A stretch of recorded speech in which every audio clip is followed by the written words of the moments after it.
Interior crocodile alligator. I drive a Chevrolet movie theater. Interior crocodile alligator. I drive a Chevrolet movie theater. If JR goes online at any time, I'm calling him. Do it, dude. If JR comes online, fucking bombard him. Yeah, if he gets on at any time, I don't care if he's like working or whatever. And if we want to, we can also pull Joey up for a little phone session, speaker phone. Put him on speaker. We have the technology. Right, Joey, yeah, we're gonna do pound for pound, and we're gonna be like, Joey, this drummer or this drummer. And he won't be able to see or hear it because it's all through Discord. Yeah. No, because like if we're at a tiebreaker where we're both just like, no, and we're both not giving up on who's the better drummer, we got to call Joey and be like, all right, Joey, you're the tiebreaker. I'm actually fine with that. I'm down with that. Joey is well seasoned. So, Mike, there's been a lot of fucking problems in the world, man. What's like a problem that you've been like that you've actually been focused on? Like, motherfucker, this is really in the world right now. It could be anything. It could be fucking like, wow, man, my job is backbreaking. Fuck work. Work sucks. Or just like anything.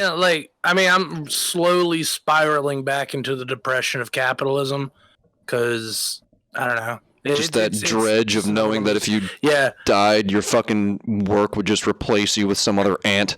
That and like just the fact that, you know, you're this is gonna be life. You know, I think that's I just turned 30, you know, and I think I'm already in my midlife crisis. This is the life you're reserved to. Exactly. It's like, this is my life. I'm waking up, going to work, doing it all over again, and that's all it's going to be, unless this shit takes off. And I'd rather, like, I just want to do something I like, you know. That's really the only real thing, is I really want to do something I like. But like, in the area that we live in, you know, there's not really much to do in the vicinity of what I want to do, you know. I don't know, it's weird. It's like you can't get experience unless you move out of state, because other places have more like experienced jobs for that. It's pretty ridiculous that we were the generation that was raised on, like, you can do anything, you can be anything. So it's like, okay, so I don't have to be like a doctor or a lawyer. It's like, no. Okay, cool. I'm going to be in a band. And it's like, all right, you chose the worst possible fucking choice. Like, congrats, dumbass. You can choose to be whatever the fuck you want, but whether you are successful in that is a whole different story. Well, not even that. There is no fucking success. Dude, have you noticed that even the most successful bands right now just ride a total thin line of turbulency? Like, everything that they have could be taken from them at any given point in time. Yeah, and you know, it really, like, the way that music is really, like, the way that music circulates right, like, nowadays, especially like post-COVID world, it's just so weird.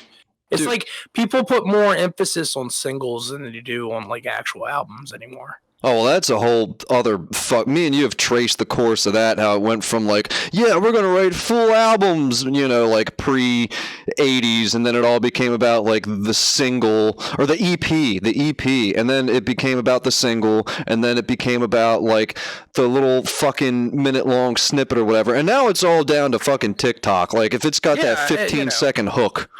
Yeah, and you know what's kind of funny that I think about it now, too, is like, when you think about the way that like singles and albums have changed in the last couple of years, it's the same way that like shows and movies have changed in the last couple of years, because like you can binge shows. So more people are watching shows because you can watch more of it and you get more of it and you get that instant gratification. Like back in the day, and I hate to date ourselves, but back in the day, you had to wait a week for a TV show to come out with a new episode. So if you're sitting on a cliffhanger, like you're watching The Sopranos and you're sitting on a cliffhanger, you're sitting on that fucking cliffhanger all week and you're sitting there thinking about it. Now, all the shows come out at one time.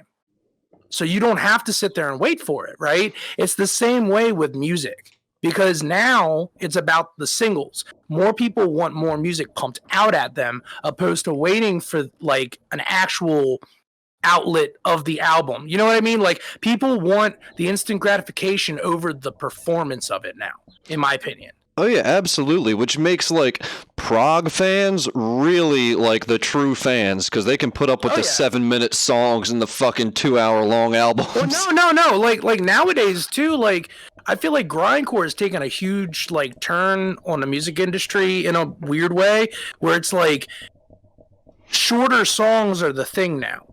Like.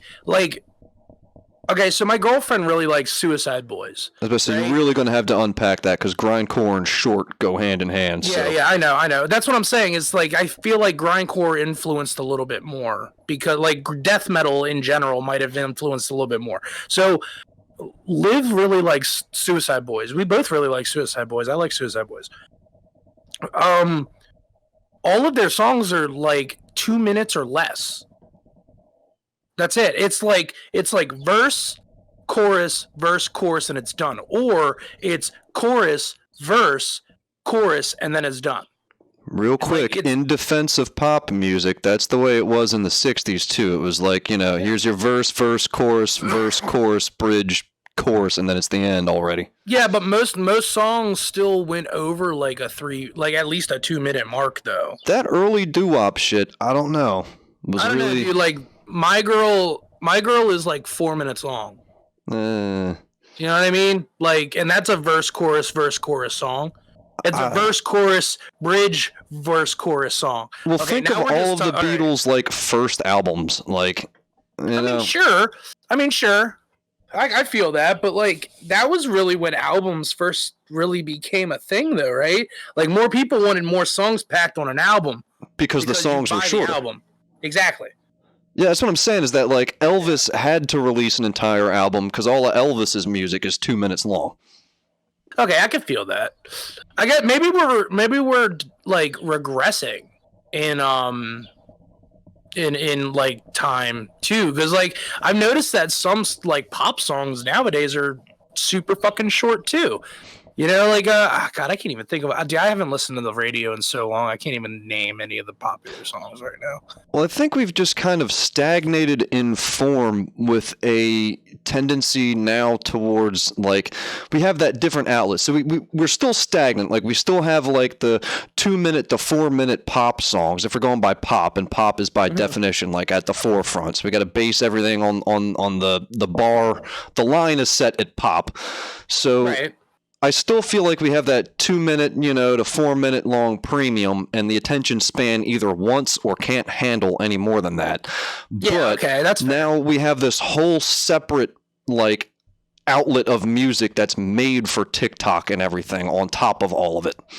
Yeah, I kind of agree with that too. And I feel like that just kind of like solidifies my position where it's like I feel like people are just like even in the music industry, like I feel like short films are probably going to make a big comeback in a huge way, mainly because people want shorter content now, I feel. Dude, and I'm so happy to finally see the breakup. Like as much as I hate Netflix, I love seeing like American and European cinema finally breaking up and allowing some like other fucking types of cinema to come through. Like a lot of Korean films have been hitting the mark lately. Yeah, I want you to play this real quick because this is literally my argument. Hold on, I hit the wrong fucking button. Was ist das? Here, I want you to play this real quick because this is literally my fucking argument, and it's not gonna. Hold on, it's not gonna fucking hold on. God damn it. Yeah, I forgot that you can't hear my shit because you're the one recording. Is Discord. Is OBS. Yeah, Discord. There you go. Play this because this is my argument. All right, hold on. This is literally my argument. Oh, yes, share the screen too, please. All right, attention spans that can only be... All right, yep. Kids with your loud music and your Dan Fogelberg, your Zima, hula hoops, and Pac-Man video games, don't you see... People today have attention spans that can only be measured in nanoseconds. See, that's my argument. That's fucking great. That's my argument. Like, come on. I love Ernest Borgnine, dude. He's all over the place. Yeah. Anyway. It's weird, dude. Yeah, music sucks. Music is dumb, and it is the worst. We lost the train on that. That got derailed hard because of connection issues. Yeah, TLDR, man. our attention spans are wrecked, and TikTok and the music craze that comes with that is not helping. TikTok craze is bad craze. Do you think TikTok's going to be a fad, or do you think it's going to keep going like Facebook? I don't know. What I'm wondering is if all of this short form media is going to be a fad, or if it's going to die out. Because like right now we have Reels, we have TikTok, we have like all this like 20-second, 30-second bullshit. What happens next? Like, it doesn't get any more fragmented than this. Like, I can understand there's going to be like absurdist like 2-second videos where like before you even know what's happening, everything's already happened, and it's like, oh, haha. But like, what happens? Remember like in 2018 when everything got really weird and we ended up with that like E meme? That E meme? What do you mean? It's just E. Just fucking Google search E. What the fuck is his name? Farquaad shit. Yeah. It's just total absurdism. And that's what I'm here for, is like the collapse of all meaning so that way we can reconstruct our own. And it seems like we did, like a phoenix, rise out of that ashes, but like to what? Fucking TikTok? Like, it seems like every time we pick ourselves up and try to walk again, we fall even faster. Yeah, I think that's the problem with TikTok too, is like alliteration. Like I feel like one of the biggest things with TikTok is that it's making shit mean way too much. It's making another I don't know. I feel like it's cross-gendering with another, or crossing with like another label. You know, I don't know, a TikToker, a YouTuber, you know, and it's all influencers. But I feel like TikTok influencers are gonna mean something completely different, because they're like, the short form shit is like, I don't know if you've dug down the TikTok hole, but like the people that throw some of the philosophy shit on there are just insane, and they have hundreds of thousands of fucking likes and like shares and shit. Well, that's what that one dude was doing, that blonde-haired dude that was all like, mathematics are fucking spiritual and blah, blah, blah. Like, that one really weird guy. He did that, but he wasn't short-form TikTok content. That was like Facebook video. Like some, like, fuck. Okay, so first off, AJ, let me ask you a question. Huh. Let me ask you a question, AJ. Did you know that the first documentary was actually staged? I mean, I can believe it. What do you mean by staged? As in, it was complete, like the story and everything was completely fake. It wasn't actually a documentary. It was more of like a mockumentary. Okay, and how did you come across that? Well, I found it on God, what was that website called? I found it on BuzzFeed. But then I looked into it a little bit more. So, what is widely credited as the first documentary, Nanook of the North, am I allowed to say that? Was actually not true. Most of the film was staged, including its cast and surroundings. Although it blazed cinematic trails for its time, most of the film is full of faking and fudging in one form or another. If you look onto the Wikipedia,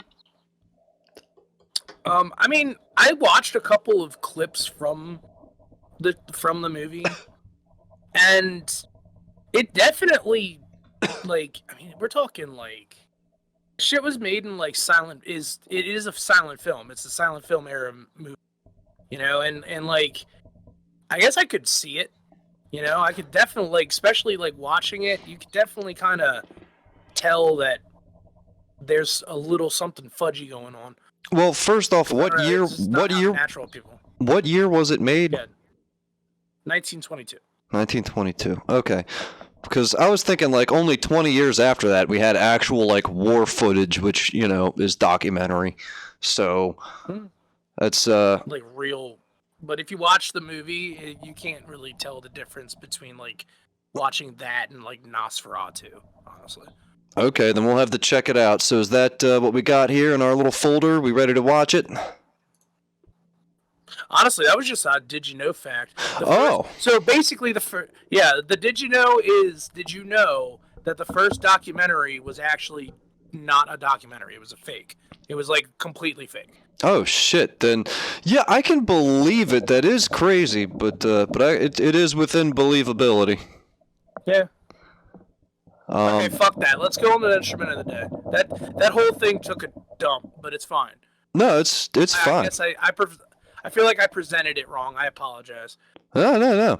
I was just expecting something to be able to drag up on screen, but I can always put it in post. That's a good little fact that the first documentary was staged. Yeah, if you watch a couple, we'll put a couple of the clips up, and like, yeah, sure, silent film movie era shit. Like, it's very choppy, very whatever. But like, even if you watch like, you know, like street footage, like news footage from around that time, you know, it's not how normal human beings like move. You know, like even with like the choppiness of that time, that era's like video kind of thing. I don't know. It's weird. You know what's weird is watching on Netflix. They have all that remastered World War II footage, and like you watch World War I and World War II footage, and it's all choppy, looks like black and white shit. Holy shit! The way they remastered it makes it look. I mean, obviously it's so realistic, but like it makes it look like it could have happened like 10 years ago. Oh yeah. Like, and you know, it's also really like your webcam just got really shitty. Your microphone just got like really shitty. My fuck, man. Hold on. Sounds like you're in a bit crusher.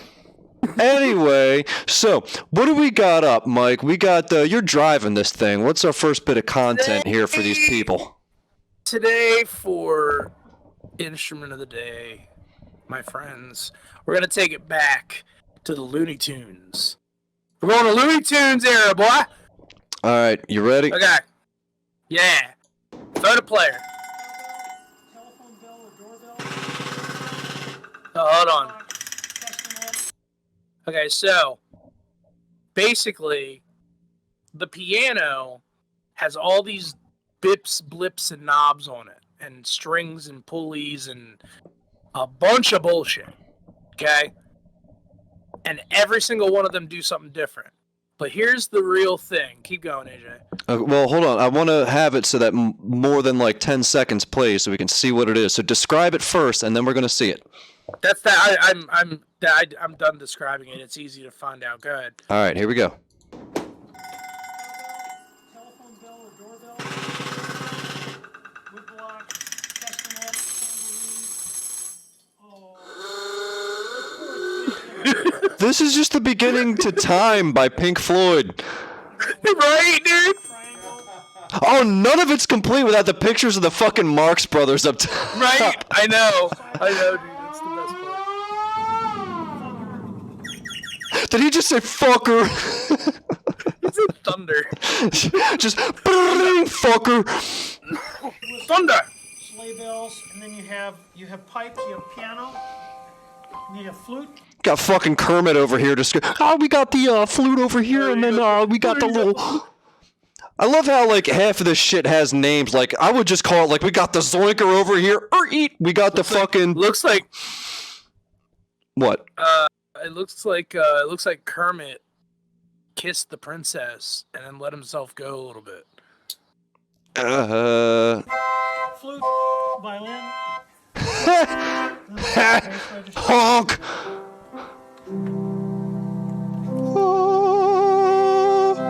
Anyway, you got that, and you also have a xylophone in here too, which is a temporary one. You see here, you have a xylophone that this is Miss Piggy's favorite instrument. So you take a roll, and in the silent movie theater, you'd have two rolls. You'd have one's playing while one's rewinding, so you can match. Jesus Christ, he actually puts rolls of film in it. Yeah. Yeah, and you put No, it's not rolls of put a film. roll on here on the top one. It's not rolls of Then you film. fold it. It's Now, rolls all vacuum of operated. music. It's all vacuum. Oh, okay, I see. All vacuum. See? Okay, so what you can do is introduce. Oh.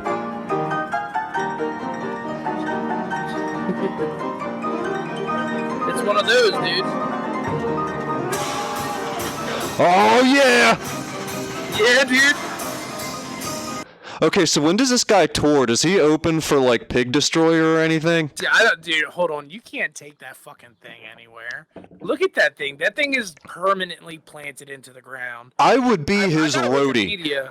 Okay. I got a Wikipedia article for it too. I would be his roadie if it meant that he could fucking open for like Flesh God. Imagine if Flesh God Apocalypse got rid of their fucking like keyboardist and got him instead. That would be insane. I wonder if they still make those rolls of like music for those fucking pianos, like those automatic piano rolls. I don't know. Like, imagine if you put Flesh God Apocalypse on one of those things, dude. Dude, I'm imagining the opposite. Like, you got Flesh God Apocalypse live, and they're playing their neoclassical death metal. Sounds like some Beethoven shit. Only except it comes to the fucking piano solo, and it's like dun dun dun dun dun dun.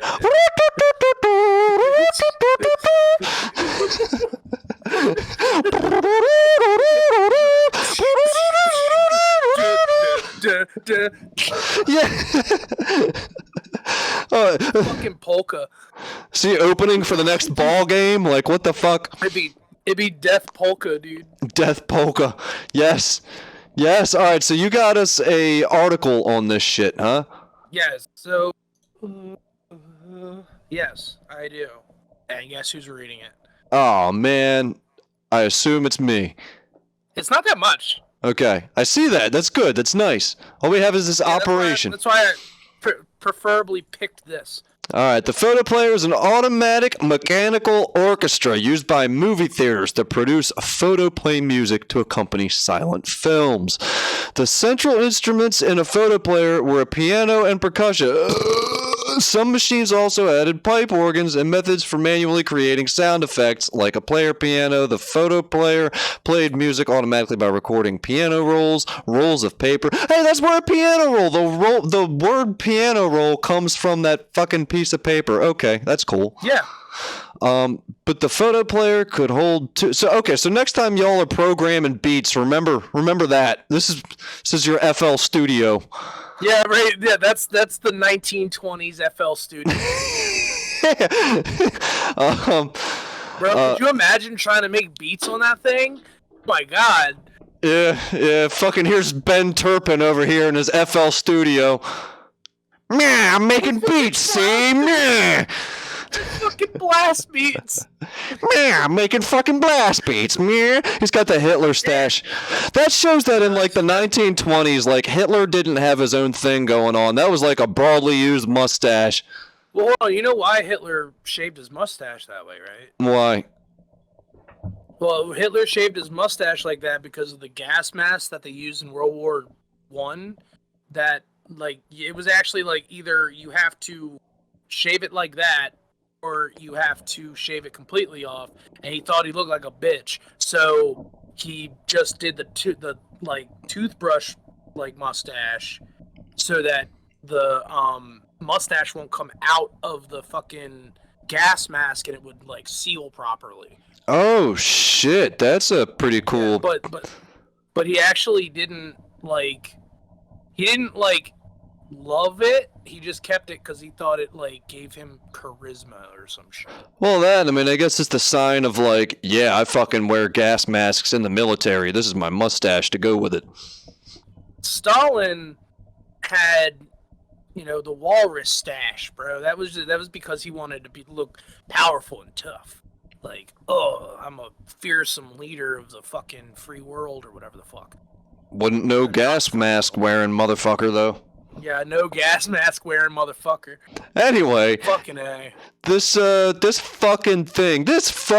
You see this Ben Turpin guy? Look at this. I'm gonna look up Ben Turpin for a minute. Let me see. Why in the fuck did we just go off on a rant about fucking Nazis? Why not? Fuck Nazis. Because Ben Turpin has a pencil thin mustache. Turpin worked with notable performers such as Charlie Chaplin and Laurel and Hardy, all of which had the fucking... Okay, I guess they were all doing military satire, which would make sense that they have that mustache, but at the same time, maybe not. I don't know. Actually, you know what? He died literally the year that like the fucking World War II officially started in 40 or 39. 39, I believe. Yeah, because like he invaded in 39, right? Yeah. Like he invaded Poland in 39. Yeah. Okay, because I was gonna. Damn. Okay, I was gonna say he didn't even. He got to wear the mustache until it was like no good anymore. Yeah, 1939. Yeah.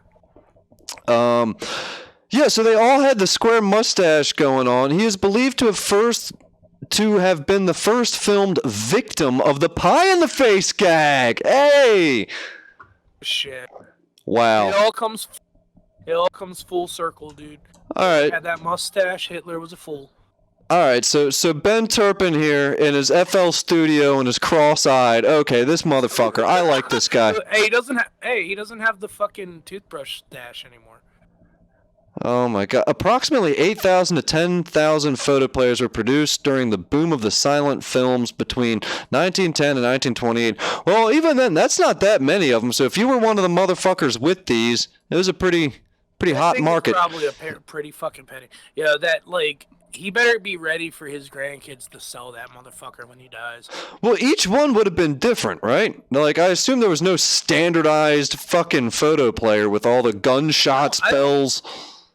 Yeah, I don't think so. You might have actually been able to like customize it. I'm not sure. Yeah. But like they're so old. I'm not 100%. This is my custom Seaberg photo player with the fucking whammy bar.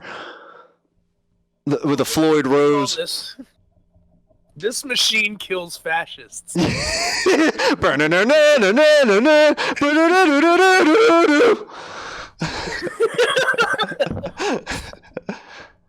With ice cream. Dude, did you know that originally that fucking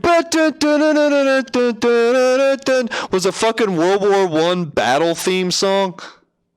I thought it was like a royal, like one of those royal fucking, like, you know, king walks into a fucking room or some shit. No, that big fucking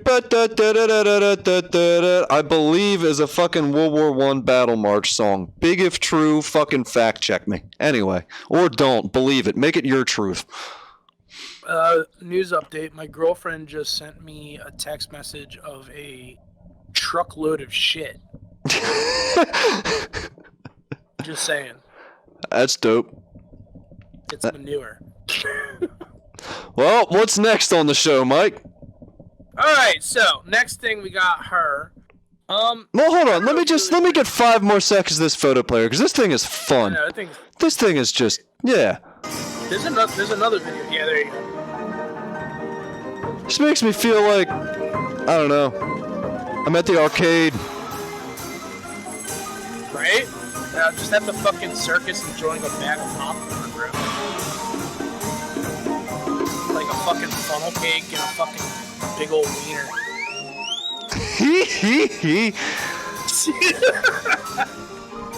Watch this shit. This man drops the beat. Watch this shit. Uh-oh, here it comes. Yeah! Yeah! Mosh pit. Wall of death. I want to see this pit open the fuck up. Are you ready? Watch this strength pull, dude.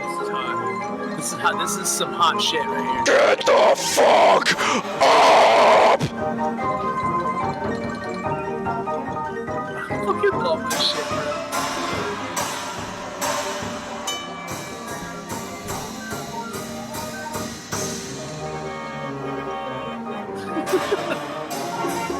Oh, circle pit. Yeah, he's got the polyrhythms going on, bro. Yeah. Toot toot. Wow! Town.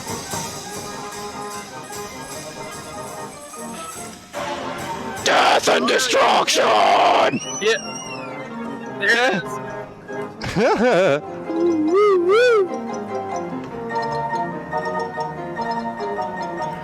Get the fuck up!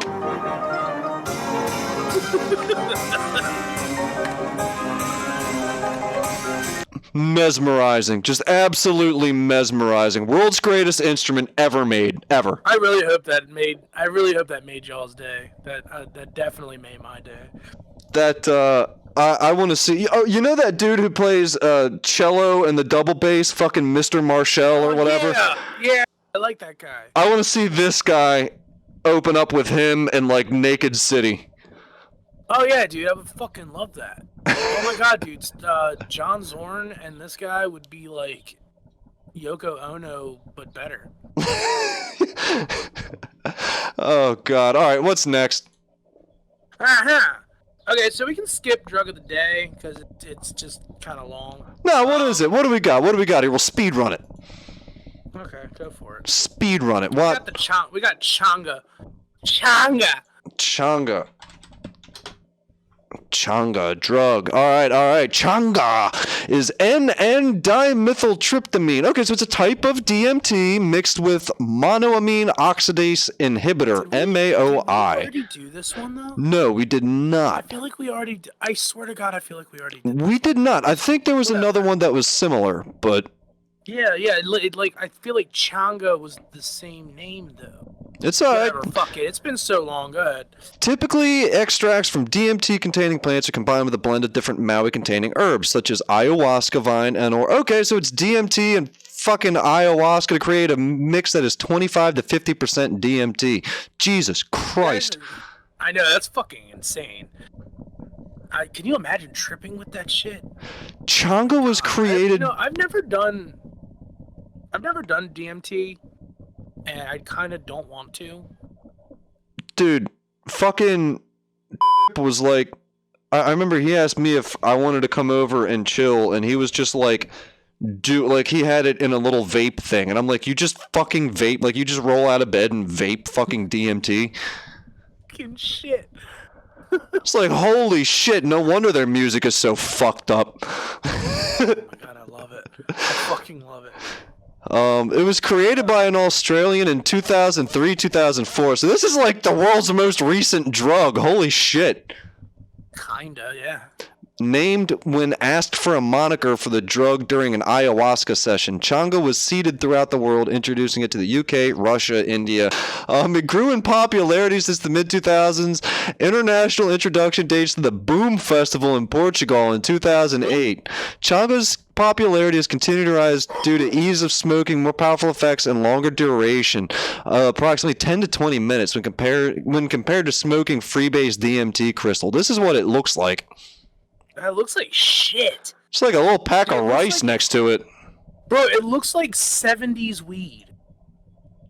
Like it looks like if I grabbed hold of it, it would all come out in a clump like a dreadlock, and then like crumble in my hand. Bro, it's like kale. Like, what the fuck is this? I was talking about that brown shit. That looks disgusting. This is a Changa blend. This shit just looks like kale. I mean, it kind of just looks like synthetic weed. Australian electronic trio Pinau entitled their album Changa in homage to this substance. Let's check these guys out. Pinau is an Australian dance music trio originating from Sydney. It's these guys. Looks Harry Potter looking ass and this fucking guy. It looks like that guy is like a ventriloquist dummy. The way that his legs are like. Yeah, like the way are kind of like tilted. Yeah, like he's levitating.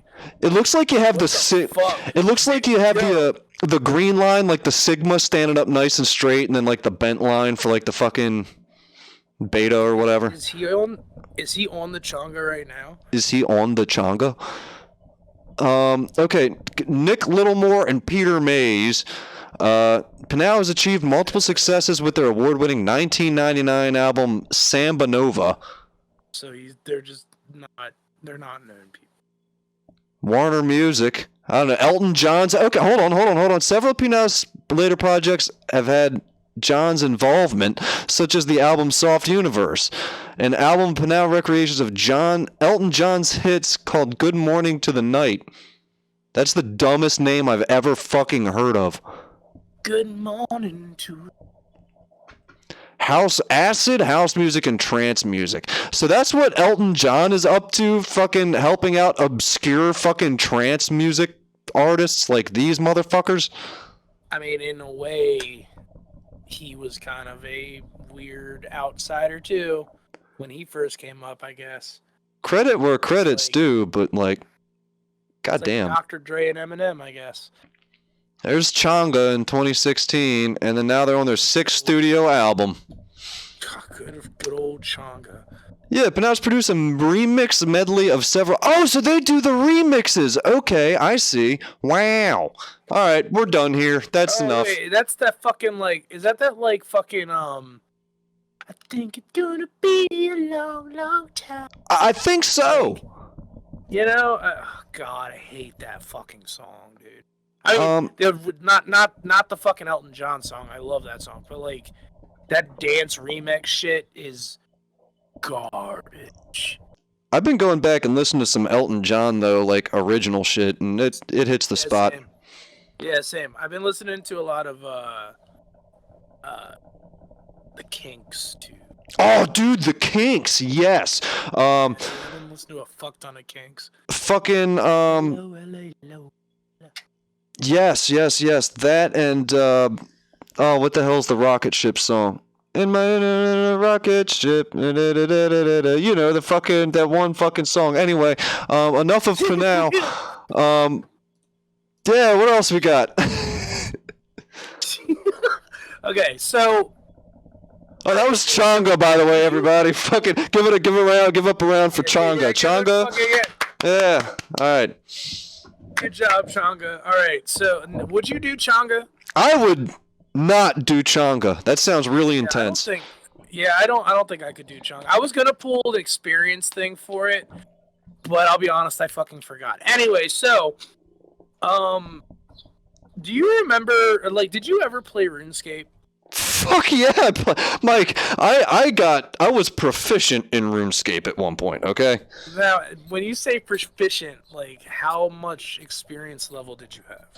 I don't remember my exact proficiency level, but I do remember being able to cut down trees and actually bake substances without them burning. So that was pretty cool. Making chicken without it burning? Yeah, I did that a couple times. I went out and got my ass killed in the woods area where it turns into PvP. So, I've had, I think we've had pretty decent experiences with fucking RuneScape, like, I used to really love playing fucking RuneScape. I love the little, like, the world that they created. I love how, like, open and everything RuneScape really is. Like, you have so much, like, you have so many decisions that you can make. Like, and everything is your decision. Like, games nowadays, like Albion, are trying to be RuneScape. But it's way too fucking late. And B, RuneScape predates fucking World of Warcraft. Yeah, real quick, hold on, before you go any farther, you're bit crushed again. Oh my fuck! RuneScape actually predates WoW, and, like, people who played RuneScape, obviously people went over to WoW because it was, like, graphically better, but, like, there were a lot of people that stayed with RuneScape. RuneScape, by the way, has the Guinness Book of World Record, yeah.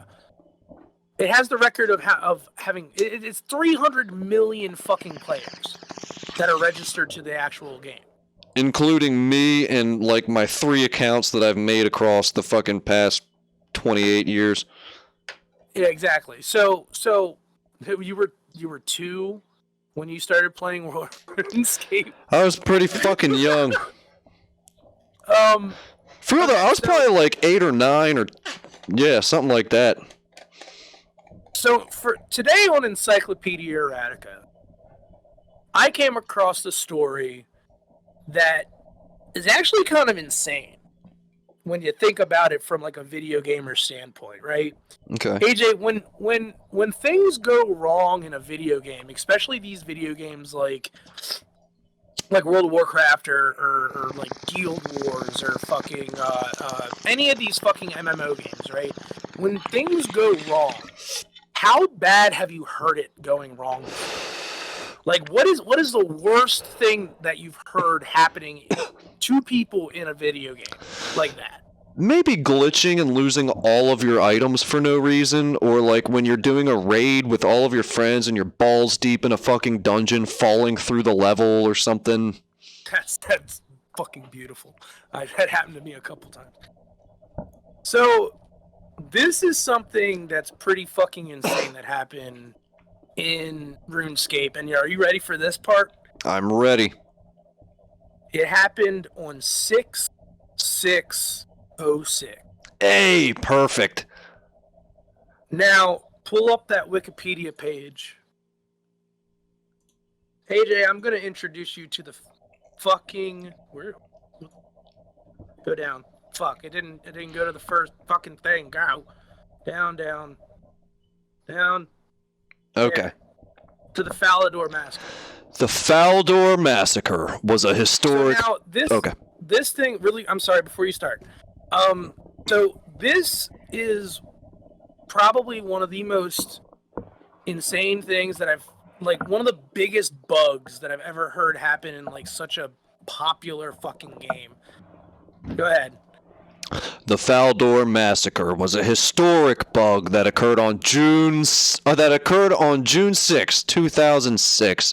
The bug caused several players to retain the ability to attack other players after leaving a designated PvP location. Oh no. So you could just dip it. So you could walk into a PvP location, walk out of there, the shit wouldn't turn off the PvP, and you could still just kick people's asses. Anybody. You could attack anyone, and no one could do anything because they didn't have PvP enacted. Ordinarily, players are only allowed to attack other players in player-owned houses, minigames, or in the wilderness. According to a statement made by a Jagex employee, the bug was caused by insufficient testing of an update that saw the release of a new game skill, Construction, wherein players could create their own houses in which PvP combat could take place. Although the bug was considered quite negative at the first time of occurrence, Jagex has since recognized it as a historic event in the franchise and has created in-game reenactments in both RuneScape and Old School RuneScape on June 6, 2016. On June 6, 2016, Jagex created two unique and isolated game servers, Worlds 111 for RS3 and 666 for OSRS, Old School RuneScape, wherein PvP was enabled and players could attack NPC named after 𝓔𝓵𝓼𝓲𝓼, one of the more well-known players to have been affected by the bug. So they made a fake version of him for you to beat the fuck out of. Yeah. Yeah, dude. All right, so okay. That's great. That's fucking phenomenal. That's the best. So all right, I pulled some video. So hold on for a sec. Can you hear that shit in the background? Nope. Okay, good. I got a bunch of fucking assholes screaming underneath of my apartment. Anyway, so I got a couple of videos. One is, I think that's the video that like of the person in the event, like of the event happening. Excuse me. I have a video of the event happening, and I have a video from RuneScape, like the official RuneScape YouTube, explaining what happened. Okay. And the funniest part is, I'm going to spoil it for you right now. They have no clue. They don't really actually know how this bug happened. And they actually are still working on keeping the bug at bay today. Alright, well, I did not download this, so we'll see how YouTube does here with Discord. We'll see if it plays nicely. I think I'll be alright. Alright, here we go. So this is the actual event. Alright, everyone, just so that you know, the person who did the heavy lifting here is Dan SP, DANSP. Subscribe, like, whatever. Yeah. Go ahead and speed it up, like, you know. time and a half. Because it's literally, and I think maybe we should just, yeah, there you go. All right, so this is him going into the house. This is the crafting thing. So at this point, PvP is enacted.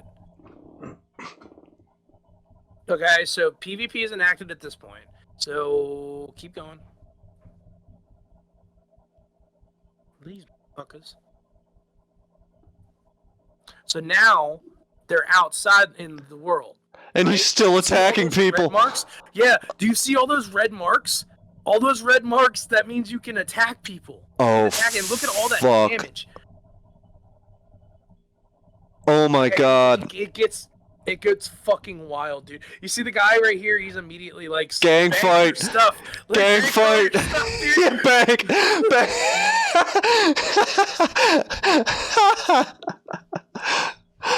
Monk 1313 is just like bang.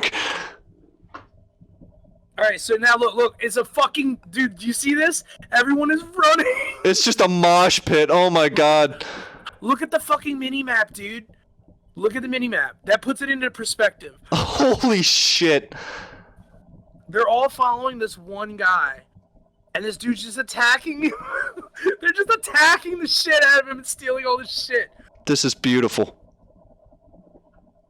This is so fucking great. Oh my god. Oh my god. See, this is why I ask. What, like, when I've never seen something this wrong happen in a video game of that caliber, you know? Like, normally these kind of things do check out in QA, you know? Yeah. I can't imagine just getting fucking ganked like that. Yeah, and it is out of nowhere. It's not like any one player must have caused it. It must have... Unless one player did cause it, I don't fucking know, man. Maybe one player, like glitched the system on accident and it just made it just made the PvP... Like, this is crazy, dude. Okay, so that is the video of the event. Dan SP, everybody. Dan SP. Yeah, hit him up. Then why did it happen? Okay. I did this on a time and a half too, because it's like Massacre bug. The iconic event from 6th of June 2006 has been one of the most discussed days in RuneScape's 2 decades. Being named one of the best bugs in MMO history by PC Gamer, it's also the only in-game happening to have its own section on Wiki. Can you imagine that, dude? Like your game has the best bug of all time. Like, what is that? It's like a Raspberry Award for a movie. I know, that's great. I love that those kind of awards exist. Because, like, when it happens, it's like, what the fuck is happening? Oh my god. But then, like, after, like, the initial, like, oh fuck kicks in, you're like, wow, I am part of a historical moment here. Like the Leroy Jenkins shit, dude? Yes. Like, dude, like, that Leroy Jenkins shit, he got his whole guild killed. Like, yeah. Didn't some like really noteworthy shit? I mean, duh, it had to have. But like Halo, didn't that have some crazy shit? Not that I can like pinpoint on. I think all the craziness that happened in that was from people like breaking the physics by like blowing shit up and like having it ragdoll certain ways. Dude, I remember when me and Davey would be playing fucking like Gears of War, and people finding out how to glitch the map and getting behind it so people can't kill you, and you just wait the clock out. That sucks. Like, it's the funniest shit. Like, you do like a backflip into the back of the wall, and then you're in the back of the fucking map where nobody can shoot you, but they can see you. I remember this one time we were playing with fucking French dudes, and they were just like, fucking glitcher. Just so everyone knows, this is the RuneScape official channel. Yeah. Anyway. Wikipedia. Cursed used 99 construction party that took place 9 minutes past midnight on the 6th of June UK time was the centerpiece in what led to the infamous bug. But despite popular belief, what caused a small group of players to have PvP enabled outside of the house remains a mystery to this day. In fact... It's funny how, like, every time they show a picture of a bank or something, it didn't show that, but, like, wherever there's a bank, there's always a ton of bonfires inside of the bank because people trying to, like, cook shit last minute. Enable. Oh yeah.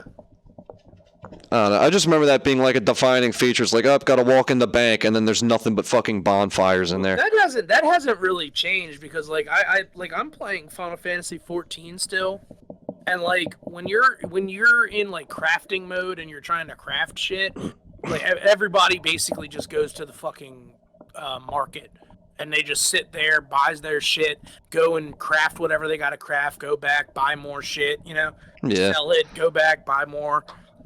That is what's cool about marketplaces, though, is that you do get to see everybody, like, doing their shit in the game, working on their shit. Let me see here. Outside of the house remains a mystery to this day.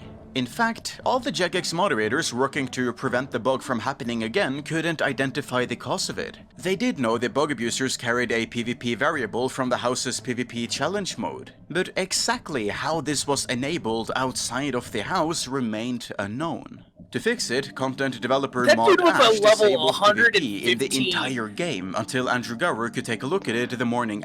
You gotta be dedicated to be 115. Holy shit. I mean, I was watching somebody yesterday while I was at work on RuneScape. Like, I was watching this dude playing on YouTube. He was like 126.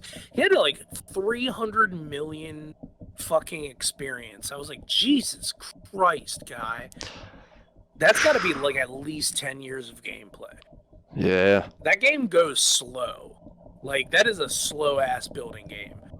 It really is. Once you play that game, you're in it for the long haul, the longest haul. Until you, like, go, you know what, I want to stop playing for, like, 6 months, and then you go and stop playing for 6 months, and then you forgot what your password was. Oh, no, I didn't put an email to it. Oh, no! Yep. Dunzo. I'm going to fast forward it here. Yeah, go ahead, go ahead. Players have since accepted the theory that the combat ring was the cause, and being expelled whilst inside it would let you keep PvP enabled. So that's basically where I wanted to go at. Like, that is probably the most credible theory, in my opinion, of how this happened, because it just makes sense, right? Like, you go in, you do the challenge, like you go into the house, you do the fucking combat challenge, and then you leave the house, but like you still have that necklace on. You know, it's the PvP necklace that you have PvP enacted. So it probably just automatically made you fucking PvP, and that's just where they probably didn't make a code to stop the amulet from going outside of the house. Mm-hmm. Do you think that if RuneScape came out nowadays, anyone would fucking play it, or do you think the game just runs off of pure nostalgia at this point? Okay, well, if you got time, go back onto YouTube real quick, and go to the search bar and type in Albion Online.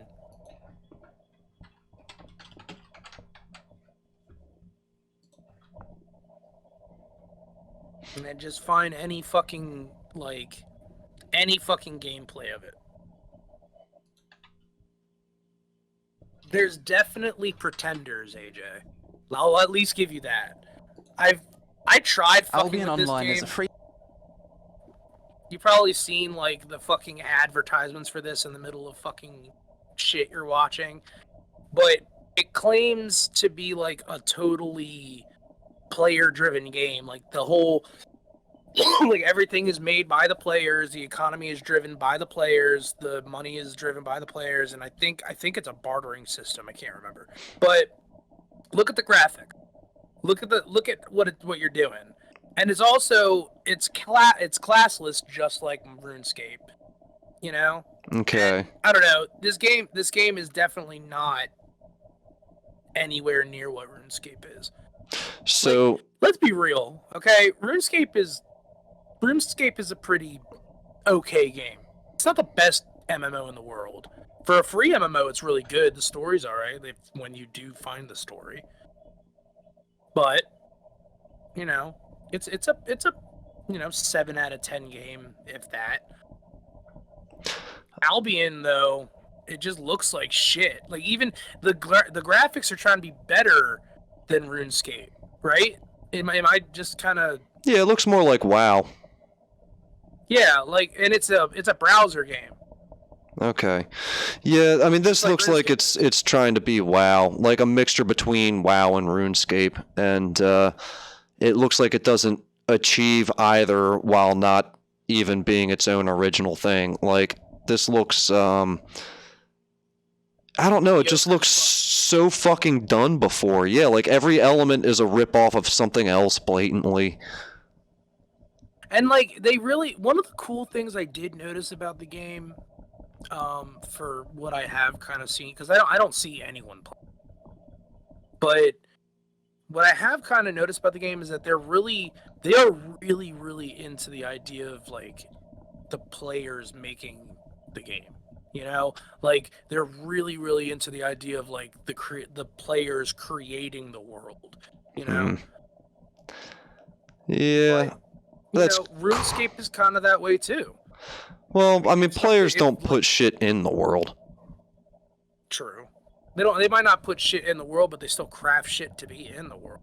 That, like, if you took away like the core, like the core economy, like for RuneScape, wherever the fuck it comes from, if you take that away right now, it would be fine. There's so much shit in that game. Like, so much shit has been... That game is so old.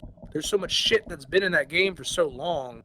I think that game would be fine for a couple years before they had to, like, you know, update the material or whatever.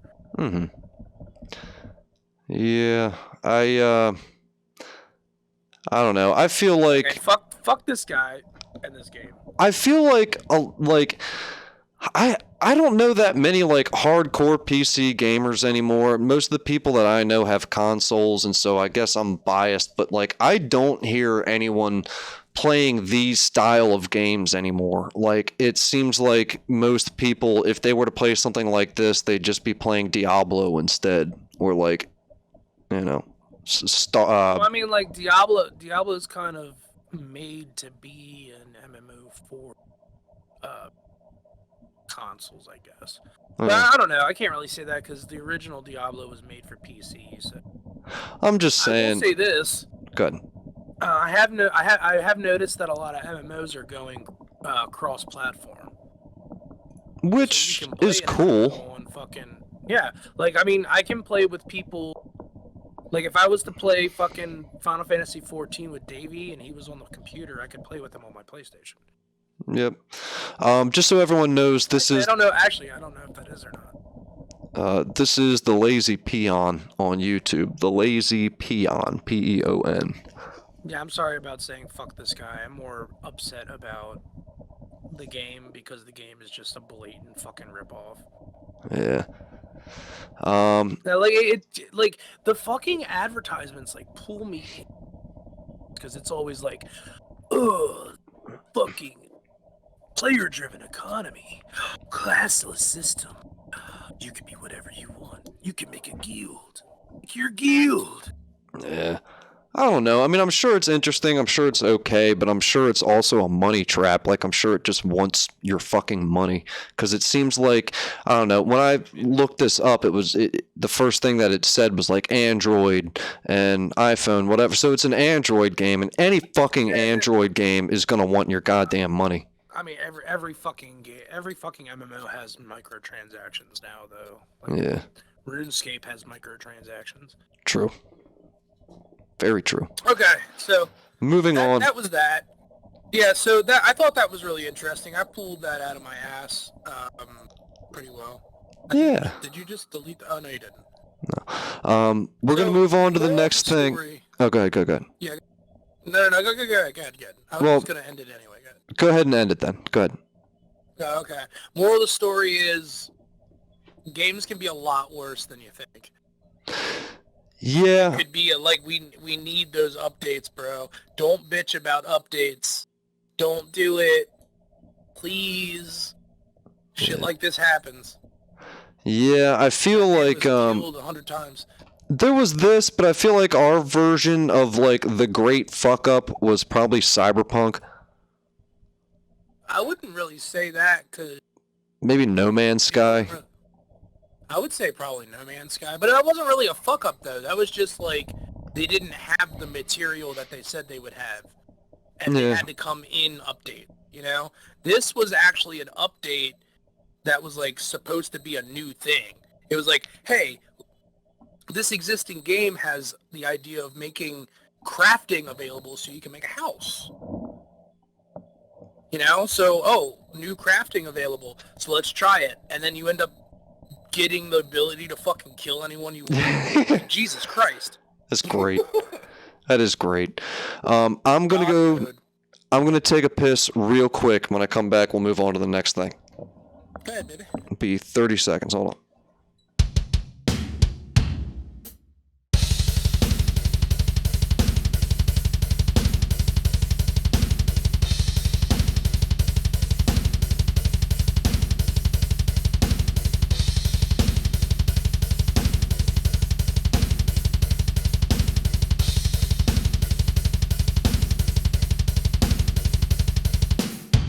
Seemed like your volume's a little low. God fucking damn. Oh, that's probably because my hand turned it down. Can you hear me now? Is that better? Yeah, that's better. Alright, cool. Alright. Yeah, I fucking forgot what I was gonna say. So we got pound for pound. Okay, so we got our drummers. Pound for pound.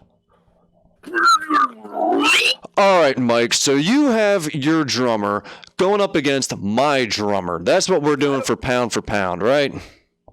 Yeah, it is. I don't know how to say this dude's last name because I think it's French. Alright, well, it's To be honest, and I don't want to fucking try it and then people be like, oh, he's fucking stupid. Well, Ken Badine. So this is from 2016. Is it Badine or Badine? Badine, I don't know. I'm going to say Badine. Okay, whoa. What the fuck? Hold on. Thought there were cops outside and I was about to throw him a donut. Anyway, go ahead. Anyway, okay, so your guy is from Aborted, okay? Yeah. My man, Ken Badine, whatever. I've been listening to Aborted for maybe like 8 years or some shit. Like I really liked them at Global Flatline. I think that was like their best album, honestly. I pulled probably the most technical I could find of his drumming. He's so fast and he's so like his fucking tom work and his swivel oh my god, dude, you just watch it and you just want to come. Like it just touches your prostate to the point where it swells and it's touching the top of your butthole. I don't know. I don't know how to explain it. It's crazy. All right. Well, we got him versus mine, so he better be damn good. All right. Who's yours? You haven't told me. I don't want any bias here. People can already see it, but I'm not going to tell you yet. Here we go. All right. So this is your drummer. Yeah. This is Aborted.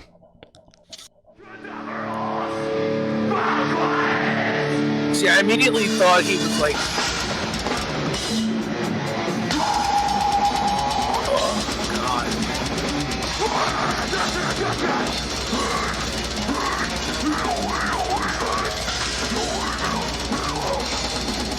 Dude, that off-time shit that he does? Oh my god. Yeah, okay, everything's pretty slick. Christ. I want to see these fills right here and then give my opinion.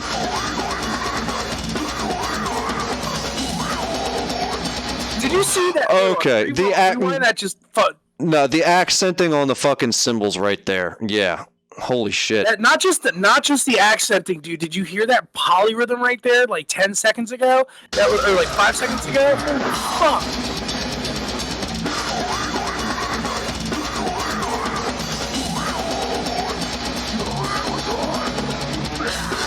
God damn. He's so clean, dude. He's so clean. No, like AJ, you know me. I normally don't like super robotic drummers like that. Like I love Adam Jarvis from like Pig Destroyer and shit, but I feel like he's too like on point. Homeboy is like he has so much feeling in even just like the roboticness of what he's doing.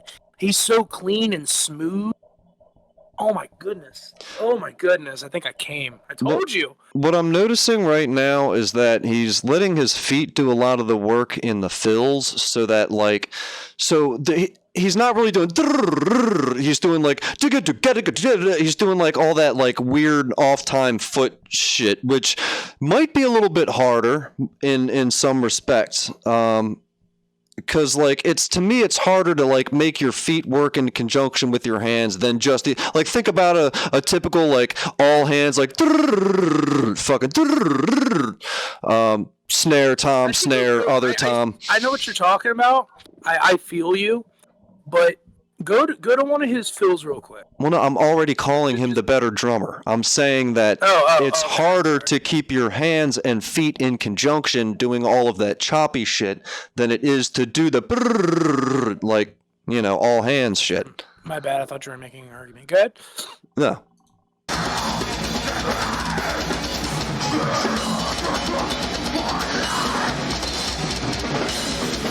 Yeah, like that's what I mean. Like, rather than being like, he'd do that. Like, just listen to that kick again.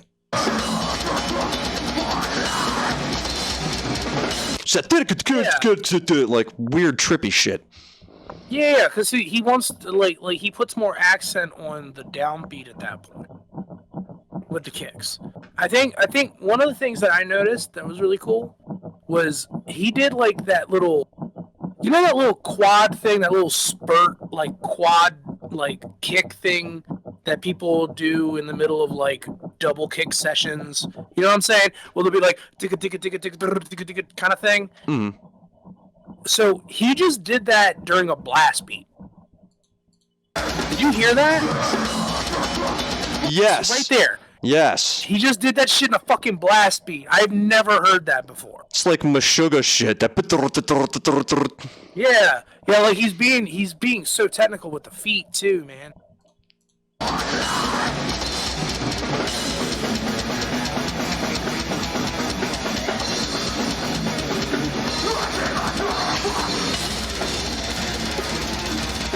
He's got the most aggressive swivel kick I've ever seen.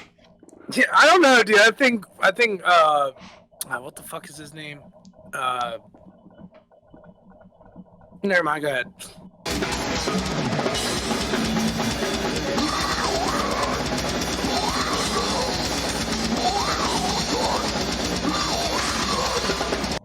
I love Aborted's vocalist. The only thing, I know he's doing exhales, but he sounds like he's doing inhales, and therefore it pisses me off a little bit.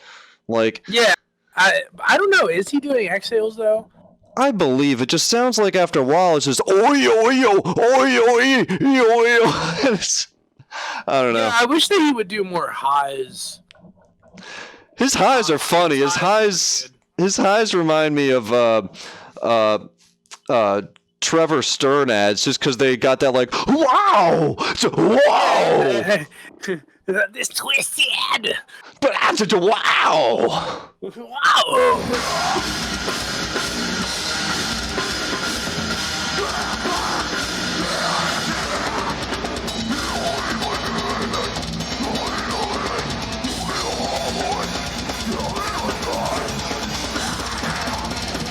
There it is.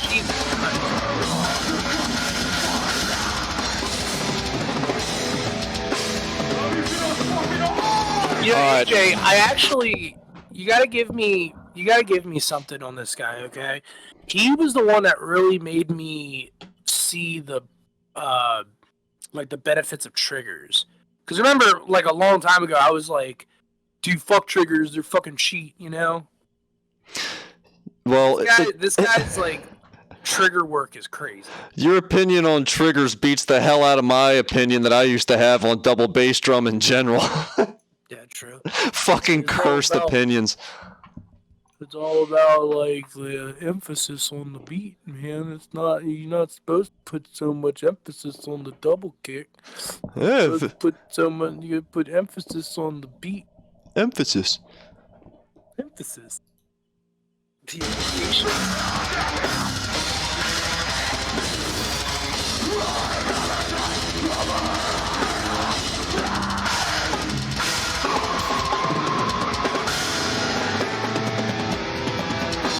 Alright, I like the dynamics. Like, he's not just a hard hitter, he's not whatever. You can tell that, like, he's got a whole set ahead of him, and he can regiment his energy pretty fucking well, at least his arms.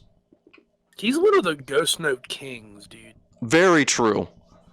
Very, like, rewind just, like, 5 seconds. Because I wanna get that whole, like, yeah.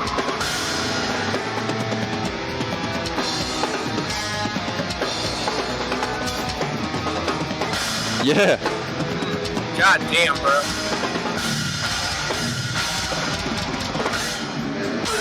Yeah!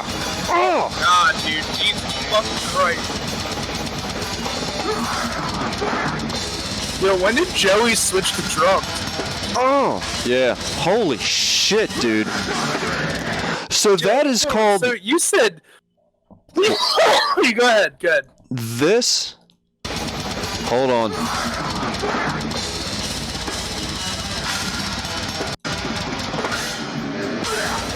This is called the whirlwind effect.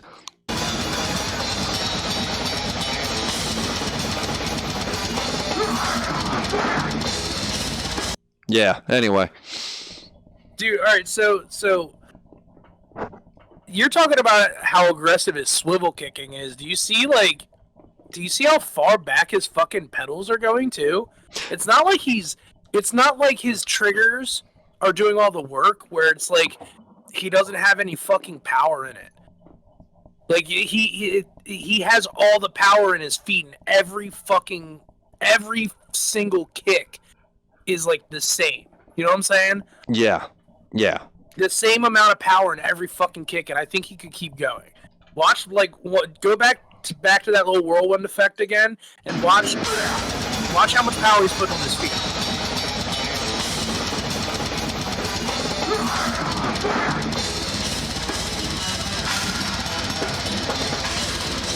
Like that's pure fucking, and that's pure single stroke. There's no doubles in that. That's what I mean by aggressive swivel kick. Like, he does it so hard with so much power that, like, he could just be mic'd up really well, and it wouldn't really be that bad, you know? Like, he doesn't need triggers per se. Yeah. It just doesn't feel like having to Probably doesn't feel like having to fucking tune him every fucking show, dude. Yeah, I like all this polyrhythm stuff he's got going on the cymbals, like right here, you know? Yeah. I want to hear that fill again. Hold on. Yeah. Oh my god, do that one more time. One more time. That snare shit. Yeah. Oh, fuck. Ha. It's fucking hot.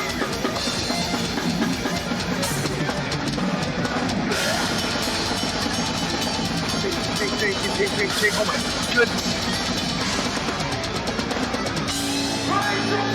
It looks like weirdly enough, it looks like the blast beats are the point where he like has the time to breathe with his ankles. Like gives his ankles time to breathe, so I don't know, he's not doing as much. Yeah. Like I said, he knows how to regiment his shit really well, it seems like, and it seems like I don't know, like his legs. Winded. Yeah, it seems like all the fills that he does involve just kind of like little flicks of the wrist as opposed to constant, like, tighten up your arms and do this long fucking fill. It seems like everything that he's doing is just kind of like little bursts of energy as opposed to like constant fucking shit.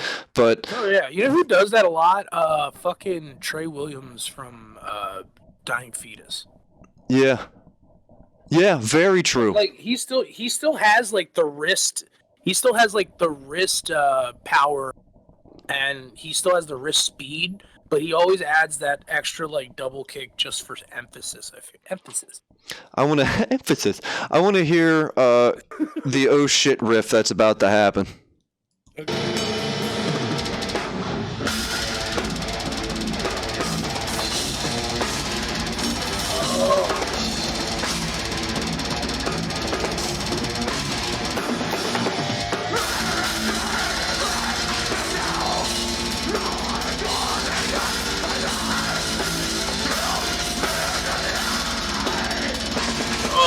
goodness, dude. He's still going.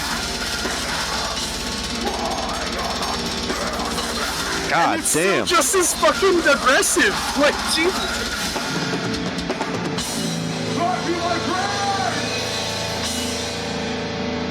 All right, I now. love it. Like, he did not stop that whole 1632 bars, bro. He didn't stop those feet, and he was doing it the exact same punch every single time. I love him so much. God, marry me. A worthy opponent, but can he? I lay down my Eugene Ryabchenko in fucking attack position. All right. So this is their second drummer. This is not their original drummer. Actually, I'm going to ask you, do you want to see their original drummer or their second drummer? The drummer that you and I saw or their current drummer? I'm pretty sure that Abortage drummer is the same drummer, so let's just keep it with, like, current drummers. Okay, so this is their current drummer then. Yes.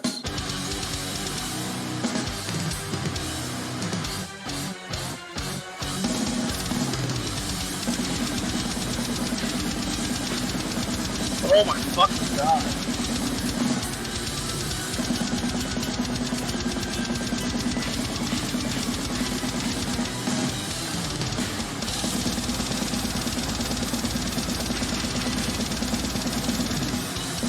Okay, I immediately have an interjection here.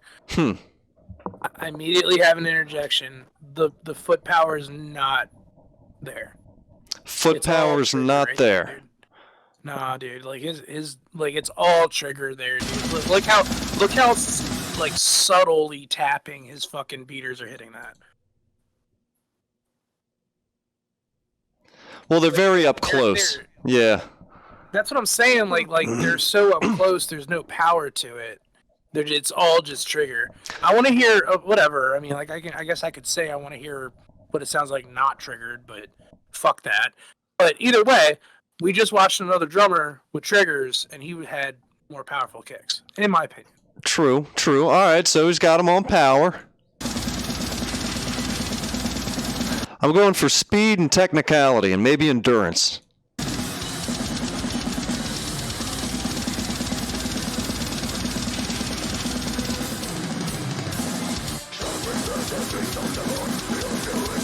You can't say he doesn't have it in his arms. He's a hard hitter when it comes to fills. Yeah, no, he's definitely got some chops there.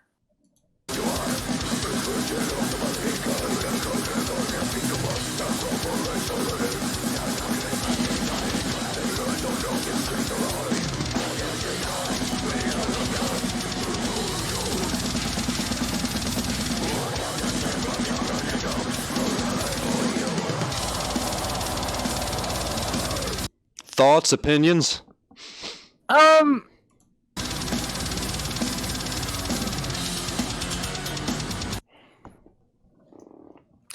don't know, dude. I don't see more technicality here. I don't know. Hold on.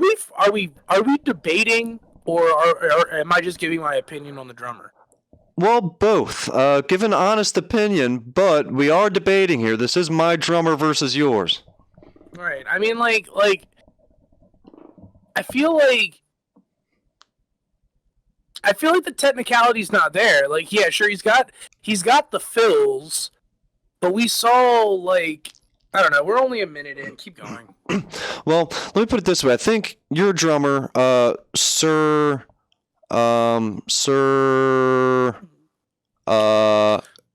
Ken Badine, it seems like he has more. It seems like he has more variety. Like he'll whip out more variety in his little drum fills and all that kind of shit. Whereas this guy, he can do what he does very fast, and he's kind of one trick in that regard. I feel that. I feel like that's why. I feel like as a technicality standpoint, I wouldn't put him there yet. Good.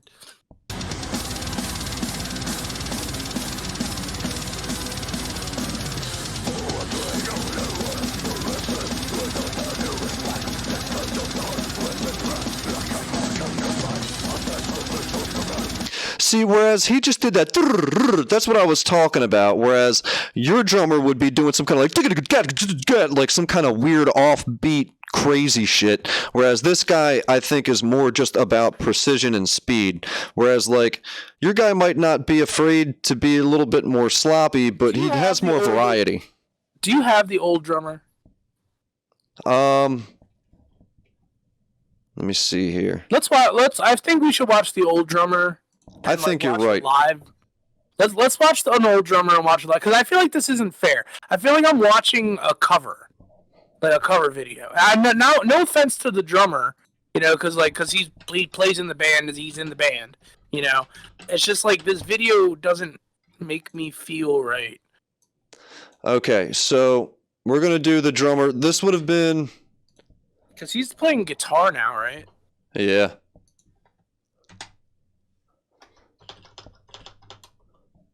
I think he did vocals in. I think he does vocals in Hour of Penance. That's great. So this is the song that we were just watching. We're gonna watch him do it. Okay. That's fine. Or do you want a different song? That's fine. No. I like the. Just do the same song. That's fine. Okay. So here it is.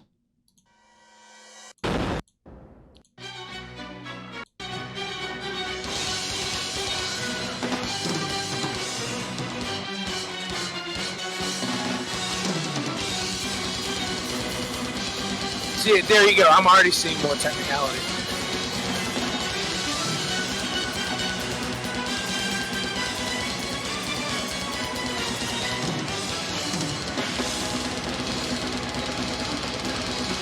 There's the feet. Yeah. I think he's using bigger beaters, so I think by default he's going to have a little more power in his feet. Well, that and like he's using a heel toe technique opposed to he's using a heel toe technique opposed to a swivel technique. So he's probably got less power, but the beaters probably give it more of an oomph, I think that heel toe would have more power because you're literally like kicking at the drum as opposed to just swiveling your foot back and forth on it. I don't know. Maybe. I don't know, because the swivel technique is more of like you're still pressing down, but your ankle is giving the leverage. So it's like instead of using your thighs or your shins or your knees, you're using you're using your shins. Instead of using like your knees or your thighs, you're using your shins. So when you're swinging your ankle back and forth, it's pushing down each time. Okay. But as a heel toe technique, heel toe is basically just what it is. It's the sole of your foot presses down on the top of the kick drum pedal, right? And then when you swing your foot back, it bounces off the sole of your foot. And then when you swing it up, it bounces off the top of your foot. Mm-hmm. So so every time you move your ankle back and forth, that's all ankle power. So the real question here is how much power would the shins have opposed to the ankles? I imagine shins would have more power than ankles. I'm not trying to give myself the fucking logical point or anything, but just a thought I had. I'm team shins. I'm team shins. let us know in the comments if you're team shins or team ankles. Team shins or team or cankles, dude. Team cankles. All right. Well, let me see if my guy can redeem himself here. Let me see if these couple of fills here give us anything. What I'm noticing is that, okay, your drummer was able to break up the beat. My drummer seems like he's always got something going on 16th notes. Like his right hand is always doing some kind of 1 2 3 4 1 2 3 4, and so therefore when he does a roll, he can always use that pulsating 1 2 3 4 of his right hand, even when he's doing 30-second. There's like, and then he just goes back into it's all that just changing. He's just multiplying the beat. He's either doubling it or slowing it down by 2, Yeah, and a lot of it is actually triplets, if you notice. Yeah, I feel like I feel like he relies completely on the pulsating main beats, whereas your drummer was able to break it up a little bit more.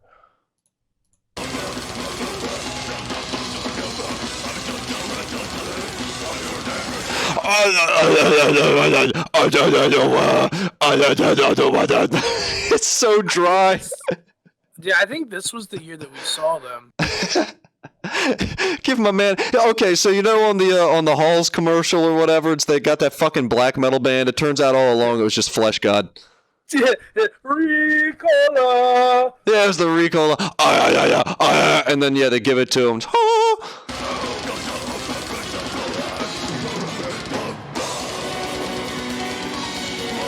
He's definitely on point too.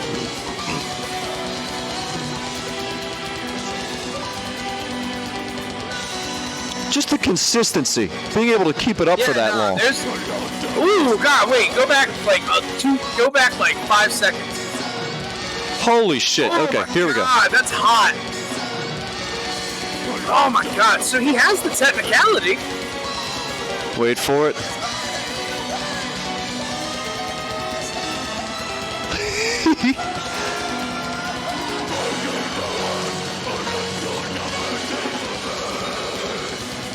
Oh my God, dude. He just doesn't stop. That's what I mean. And so whereas your guy was more about regimenting his energy, I mean, this guy is condemned to arthritis. Like, yeah, that's true. That's true. Like, I mean, this guy really just puts it out in his arms. I mean, what he doesn't have in his legs, he puts out in his fucking arms. Like, I don't, this kind of makes me wish he didn't switch back to vocals, bro. Because, like, I don't know. He's such a good fucking drummer, dude. It's kind of a sin. Like, goddamn. I mean, just look at that left hand. And he's ambidextrous with the blast beats. So, like, just holy shit.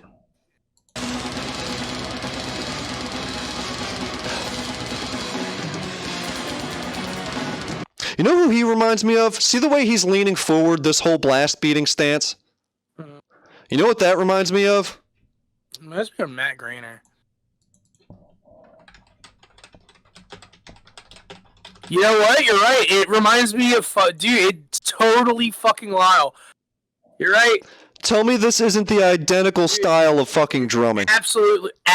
Well, yeah, dude. Is that like a tech death fucking stance or something? Is that like the tech death demon coming into them and just taking over their body? Look at it, dude. Yeah. Like, hold on. Put that shit side by side, bitch. That's insane. Right? Look at that, dude.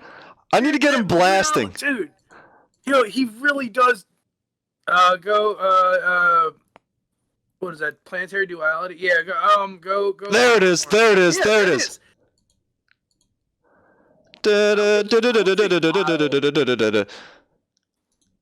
I don't think Lyle ever fucking... Oh, he even got the fucking look up too, dude. Holy shit. Dude, is that like the fucking... Is that a tech death drummer thing? Dude, hold on. What? Look at this shit.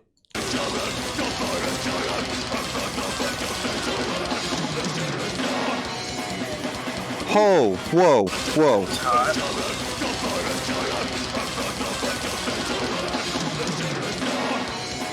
Alright, that wasn't that crazy. He was just like blasting on everything for a second. He was doing the Anthony. You remember when the Anthony was like doing his place like and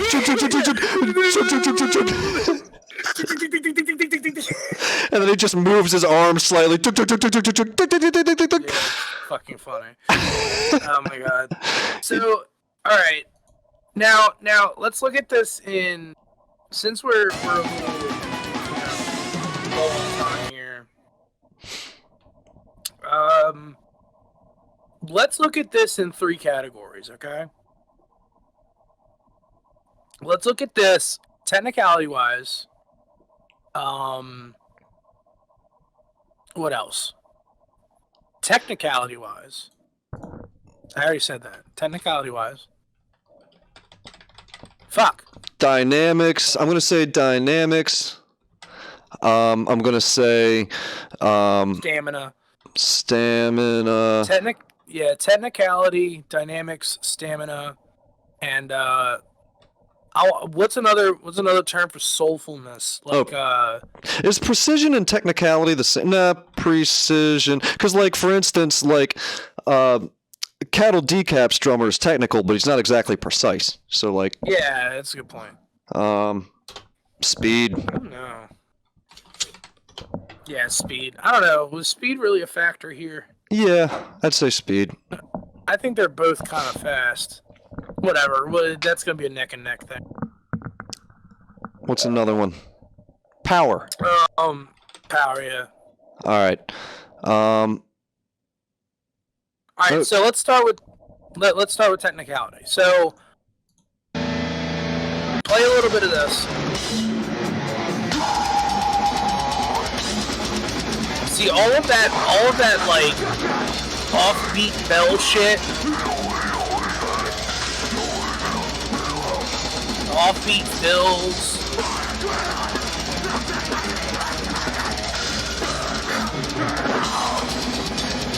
And just the way that he can bring it right back, dude. I don't know. I gotta get like let's do it at a 5. Okay? I have to give just for that shit. Like you said, he's following the riff.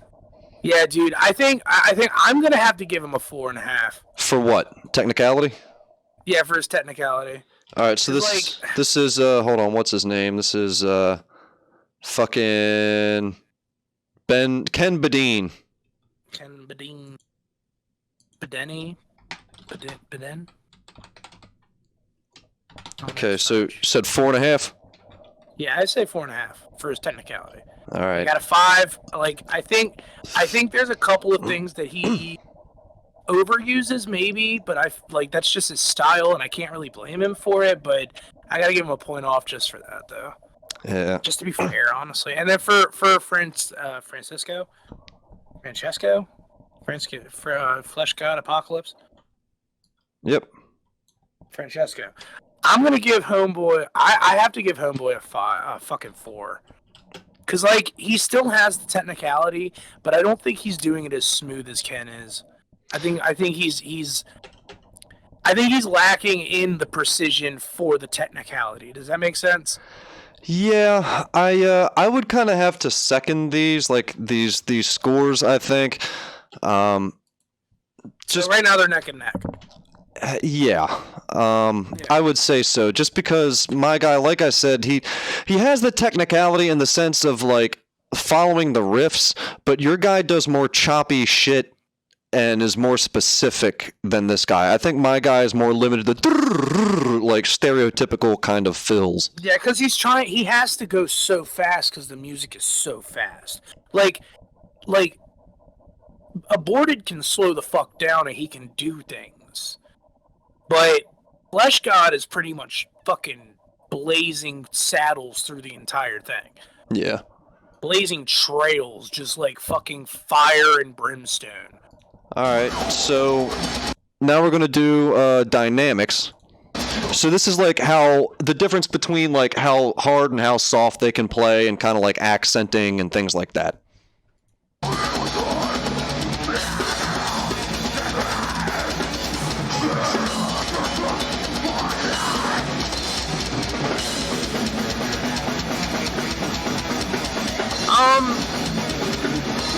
I think you should go first this time.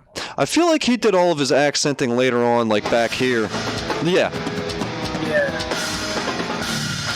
So that shows that he can do. I feel like that's the hardcore. That's the hardcore gene of grindcore coming out. Yeah. Yeah. I can see that, but I think he already wins in that category, like the dynamics, because my guy is just like straight. I mean, there's at no point where, I mean, everything is just at full speed as much as he's got all the time. I mean, look at this shit. It's just grinding it out. Like, there's no dynamics. It's one song that they did that Flesh God did that was actually kind of dynamically inclined was Minotaur. Yeah. That was pretty good, but even then that was still a very like verse, chorus song, and he did a lot of the same shit through the entire song. So even for that, like for this video, I'm probably gonna give him like a 3. Yeah. Because I totally agree with what you say. That's on that basis, I would give him a 3. So what did you give Ken? Ken, I would give like dynamics wise, I definitely would give Ken a 5 in this category. I'd give him a 4. Just like, go ahead. I'm giving him a 4.5 just because, I mean, I don't know. I could always see more dynamics. Like, to me, probably drummer for The Faceless is like one of them dynamics kings, you know, can go from really soft to really hard in a fucking flash. Yeah, thinking about it that way. Well, no, I'm not gonna bring Lyle into this. I feel like that'd be unfair because we're not talking about him. We're talking about fucking Francesco here. Franesco.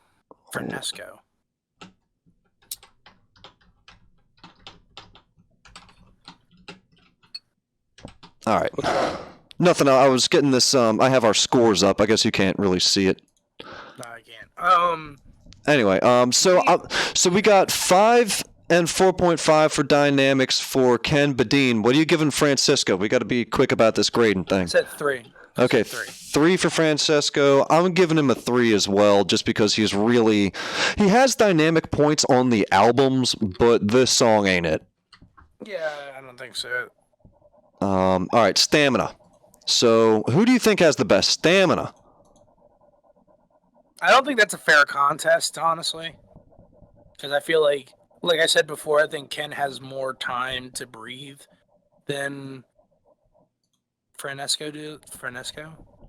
I think I call him Francesco. Yeah, Francesco. I feel like I said, like, my guy would be able to outlast him on the arms. It's just a matter of, like, yeah, he's gonna get arthritis doing it. Like, your guy could probably hold up in the legs. I think it's an arms and legs thing. I think your guy, I think it balances out. Just look how much more comfortable he looks doing his shit than the other guy does. Yeah, but I mean, look at what he's doing here versus, like,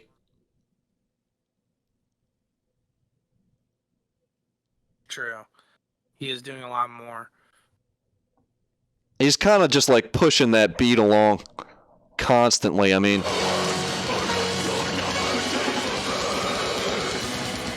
just non-stop. That's what I'm saying. Like, I think we're gonna have to give Francis. I think we're gonna have to give him, dude. I think he can out fucking hold on.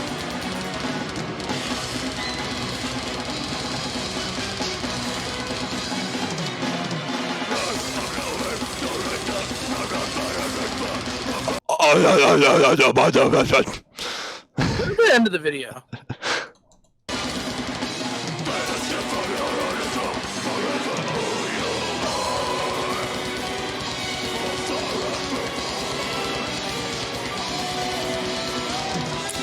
He's still hitting just as hard as he has the entire song, dude. I'm sorry, stamina. I gotta give my guy. Stamina has to go to him, dude. I'm gonna give him at least. I'm gonna give him a 5. I'm giving him a 5 in stamina, dude. So what are we giving Ken? Ken, I'm gonna give a 4 because I don't think he could, like, keep that speed. Well, he could probably keep it going, like, in between songs, but I don't know if, like, he had to play this song. His power might not be as like punchy towards the end, because I mean this is blast beat after blast beat after double kick after blast beat after blast. Like, Ken actually has some time to breathe between shit. Yeah. You know? And a little bit more time to be original too. Like you said, he's kind of limited to doing like just blast beats and basic fills, whereas like your guy can be a little more groovy with it. Mm-hmm. So I think next time we do this, go ahead. No, go ahead. I think next time we do this, we should actually come up with a rating system, and like solidify it because I like this. This is fun. Yeah. Well, we're looking at precision now. So strictly precision-wise, what are we thinking? Now, when you say precision, No fuck-ups. how well they hit? Yeah. Just always in the dead center of their shit. Everything sounds good all the time. No stick clicks, no nothing. I mean, they're both pretty fucking good.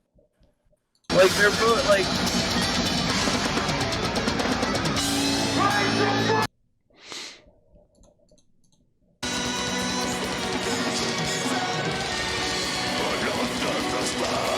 You know, I think Ken, because he just seems to be a little bit more robotic. You know, like he's always at like on point in time, as to where it seems like there's certain parts where Francesco just fucking kind of lags behind because of how fast he has to be going. Like his stamina is there, but the precision in that stamina might not be there completely. Because I can hear a couple of like drags and, you know, rushing. Yeah, to me it's a matter of like after a certain BPM, you're just like cramming as many notes as you can, and like it becomes less about like are you playing 30-second versus 60 and more about just like you're just trying to fucking keep up in any way you can. So I think by pure virtue of him hitting way more notes at a higher BPM, he's going to be a little more sloppy. So I think I think I'm at that point too, where it's like it feels like just statistically, his accuracy would probably fall, like with the more that he has to blast, you know, because like you said, like I think it's about the same amount of time in the songs. I think they're both 4 minutes long or so, but you know, 𝓔𝓶𝓹𝓱𝓪𝓼 is going faster and cramming more notes into that. So I think I'm gonna give Homeboy a 5. I'm gonna give Ken a 5. I'm gonna give 𝓔𝓶𝓹𝓱𝓪𝓼 a fucking 4. okay, and I'm gonna give your guy a 4.5 just because I don't know. I saw him like get his stick caught up a little bit. I see like I don't know. Like I said, I think by pure virtue of him playing a little bit more groovier music, he's able to be a little bit more precise. So I don't know. I will say this. I might actually call it a tie, because although he might be hitting like more notes, he is looking more. He's looking at what he's going to hit more than Ken looks like he is. What do you mean? Like this guy's planning out his shit a little bit more? Yeah, like watch him. Like watch his face, because he's dead center on what he's going to hit next. See?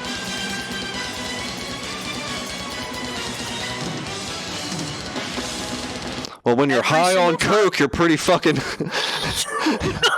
Every single like if you full screen it, you know every single hit, every single symbol he's going to hit just from where he's looking. Yeah. I mean, you could balance fucking glass of water over his head if you wanted to, you know? Yeah. He, like... We're in precision, right? Right now, yes. I'm tying it, dude. I think they're both pretty fucking precise with what they play. So what are you putting it Honestly, I'm putting it 5 even for both of them.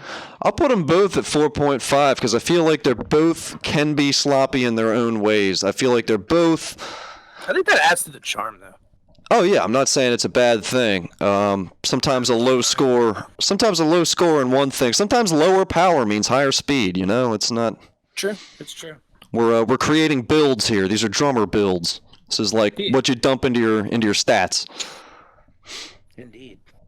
All right, so we're on speed now. Who wins in speed? Ritalin. Ritalin wins all. I don't know. Ken kind of looks like he's taking Ritalin. They're both on something. Yeah.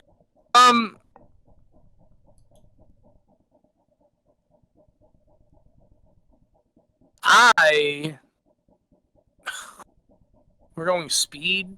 Speed, pure speed.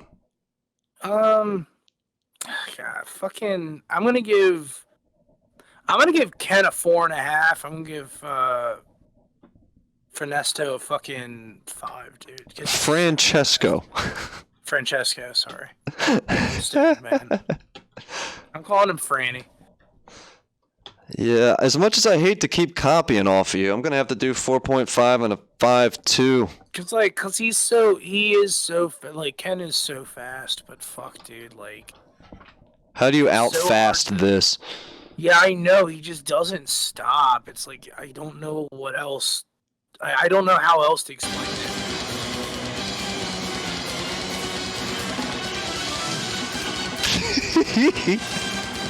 Jesus Christ, and he's like, it's so fucking sexy. It just doesn't fucking stop. Jesus Christ. What the fuck? It's so fucking heavy. Right. Last one is power. Dude, you're doing that for, you're gonna do this, like, screenshot for the fucking thumbnail, right? Just this one? Yeah, look at this fucking screenshot. It's beautiful. This is his face, bro. Wait. There we go. Wait a minute. Yeah. What is he doing? Never mind. This way he's looking up at our logo. Yeah, right? I just hope that people don't mistake that, like, I really hope people don't mistake that for blackface because it's corpse paint. Yeah, a little different, Like, different thing going on. I swear to God, it's not blackface. I swear to God, it's just dirt. I swear, it's just dirt. They're just dirty Italians. It's okay. They're fucking dirty zombie Italians, dude. Dirty dead Italians. Beat dead, burnt dead, beat bodies. Body dead, beat Italian. Power. I think your guy definitely wins it out in power. Yeah, can you just like go to one of those moments where it's like a fucking just a chug fest with the fucking kicks going? That's my favorite part of this drummer.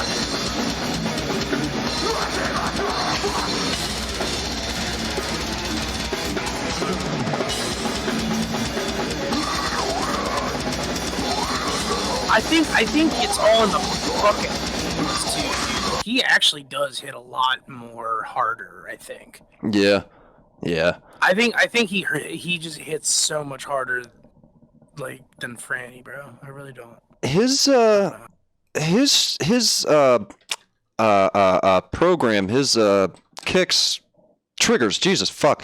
His triggers actually sound punchier too, like they downloaded a little bit better of a preset or something, or maybe he has to have more thinned out, less punchy ones just to be able to cut through the mix. Like I'm sure.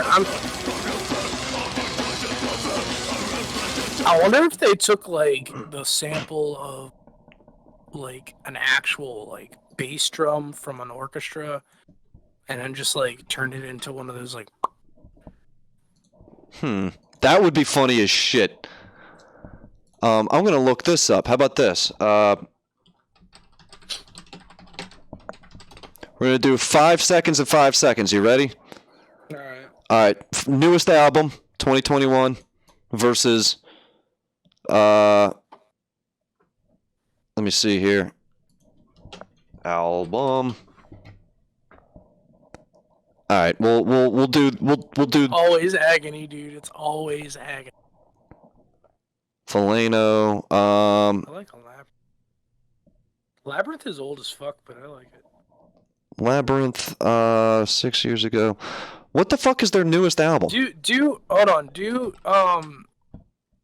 Do fucking the agony and fucking Global Flatline. 𝓔𝓹𝓱𝓪𝓼. Do you want to do agony versus Global Flatline? Because that's both of their pretty much like crown jewels, right?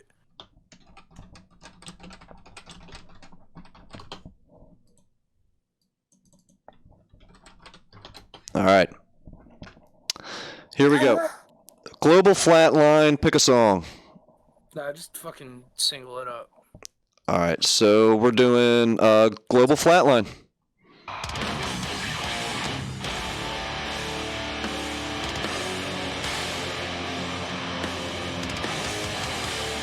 All right, so we heard the double bass drum. Now let's hear the double bass drum here.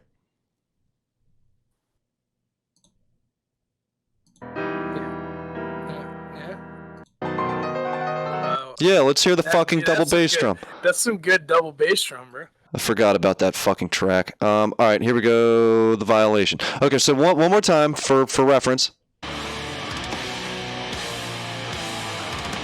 Go. All right, we're going for mix. Best drum mix.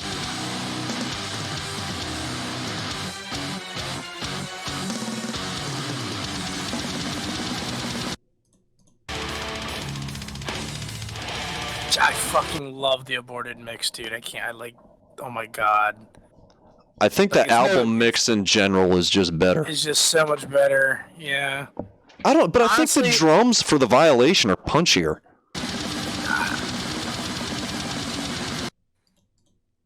It sounds. Nah, I take it back.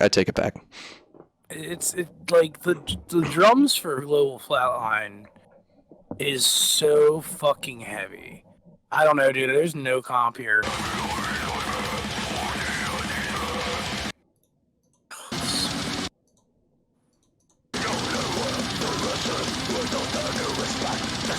Yeah. I don't know. I personally think Ken wins in the power round. I think, yeah, definitely in the power round. Fucking five for me. Gonna be 5 for me. Yeah. Francisco, what do you give him? Franny gonna get a 4. He's a powerful drummer. I think what he gains in stamina, he lacks in power. Yeah. All right. Well, it looks like everything's identical except, yeah, Ken definitely wins it out. I think, all things considered.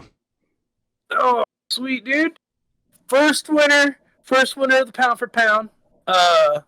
Gonna take my belt here. Thank you. Yep. What can I say, Jay? Actually, I might have to count this out. Hold on.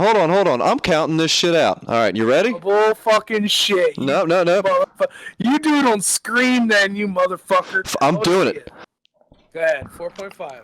4.5 plus 4.5 plus 5 plus 4.5 plus 4 plus 4 plus 5 plus 4.5 plus 4.5 plus 4.5 plus 5 plus 5 equals 55. All right, I got 55 too. So that's Benadryl. Benadryl. So we got Paoli. All right, so we got 4 plus 4 plus 3 plus 3 plus 5 plus 5 plus 5 plus 4.5 plus 5 plus 5 plus 4 plus 4 equals 51.5. Yeah, I got 51.5 too. Okay, yeah, Sweet. So we got 55 versus 51.5. Yeah, I'm just gonna take my belt here as the first champion of pound for pound on the pound for pound punk pound punks. Yeah. Gonna do that. Maybe Dude. next time, buddy. Next time we'll do guitarists. Yeah, it's either that or we keep doing drummers, and the loser of the third round has to give like their blood inside of a drumstick, like fucking Joey Jordison shit. I got an idea. What? Why don't we do each fucking member of like each fucking instrument of the band with each of these fucking things, and then like at the end of it we'll have a super group, and at the end it'd be the Podunk Punk super group. Okay. So like we'll do a pound for pound for like for a guitarist, and then we'll do one for a bassist, and then we'll do one for another guitarist, and we'll do one for a vocalist. Oh, dude, that would be so good. So I'll save this file then and keep it in the little Podunk Punks episode file, and we'll. Fucking yes, please do. Entertain the people, AJ. I really have to take a piss. I can entertain the people. I got matches and I can burn things with them, everybody. Did you know that? Did you know that things are flammable and that I have things I can burn? Holy shit. I have a lot more flammable things that I can burn than I thought. I'm basically surrounded by combustible things. I have a lot of books, and because I have a lot of books, I have a lot of potential for flammability.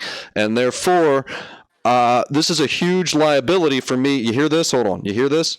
This is the sound of a liability. Here, you ready? Hold on. Hold on. Hold on. You hear that? Can you hear it burn? I'm going to hyper compress it so y'all can... Yeah, you can't hear that, but I can hear the little tss of my match, and that's what it sounds like to put your life in danger. Because I could flick this into my big pile of books and do things that YouTube would probably penalize me for talking too much about.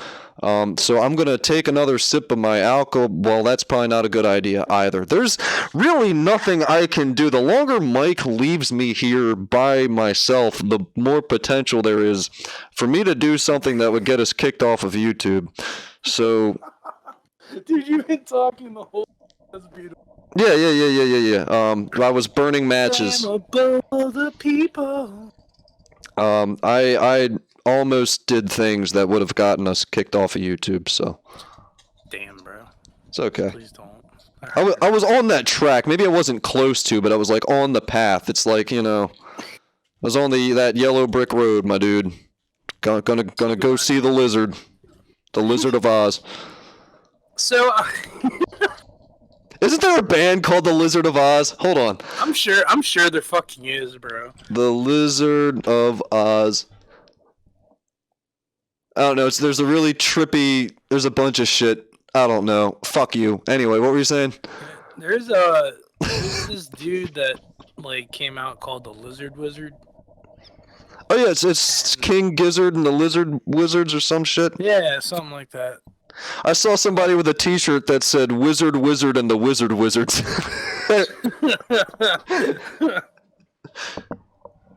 Alright, so I guess that's the show. Yeah, I really gotta go. It's 4:30 and I got people to see, but the things that we haven't gone over are good ammunition for the next show. This is all good stuff that you pulled. Okay, there you go. Check out our shit and subscribe and like and all that stuff. Check out our other episodes and whatnot. I think we're gonna come up with some kind of idea for a live stream or something. Might get drunk and show my butthole. Who knows? Yeah, dude. Maybe. Who knows, dude? I might get drunk and show Mike's butthole. Who knows? Yeah, I mean, and AJ's not even around right now. He's not like anywhere near me, so he probably would be able to get me to show my butthole. It takes a little bit of enticement, but I have my charm. I've convinced a lot of people to show their assholes.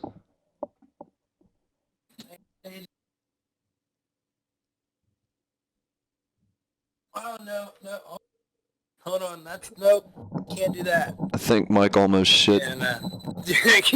I can't do that. Yeah, and it wouldn't have come through anyway because, of course, your shit waited until the minute we're saying goodbye to all these nice people to fucking bit crush you again. Oh, sweet, dude. That's what I always wanted. Fuck it, ah! You give us a good Marge Simpson, ah! Fuck it. I don't, does that? Did it work? Yep, that worked. Okay, you're not bit crushed anymore. Yay! Yeah. Anyway, that's the show, everybody. We finally got it fixed. Goodbye. Later, guys.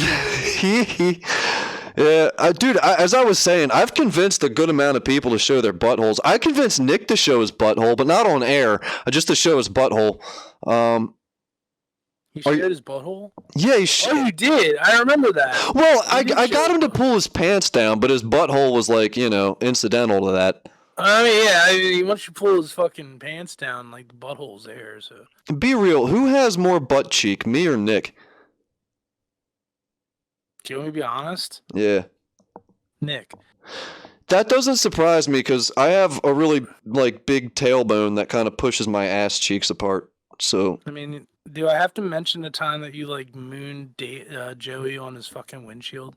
Dude, that was spread cheek, asshole, and everything. But that's the thing, your cheeks didn't spread. You just sat on the fucking glass to your butthole. For no reason. I still don't know why. You probably got pollen in your brown eye, dude. You know, it'd been even funnier is if he would have fucking hit his windshield wiper fluid and just fucking bidetted my asshole. Actually, just thinking about it, I think it was winter, and you were just like, oh my god, it's cold. Yeah. Oh, shit. Anyway. Let me tell you something. Hold on, really quick. One more thing before we go, AJ. Oh, you want to talk about your asshole?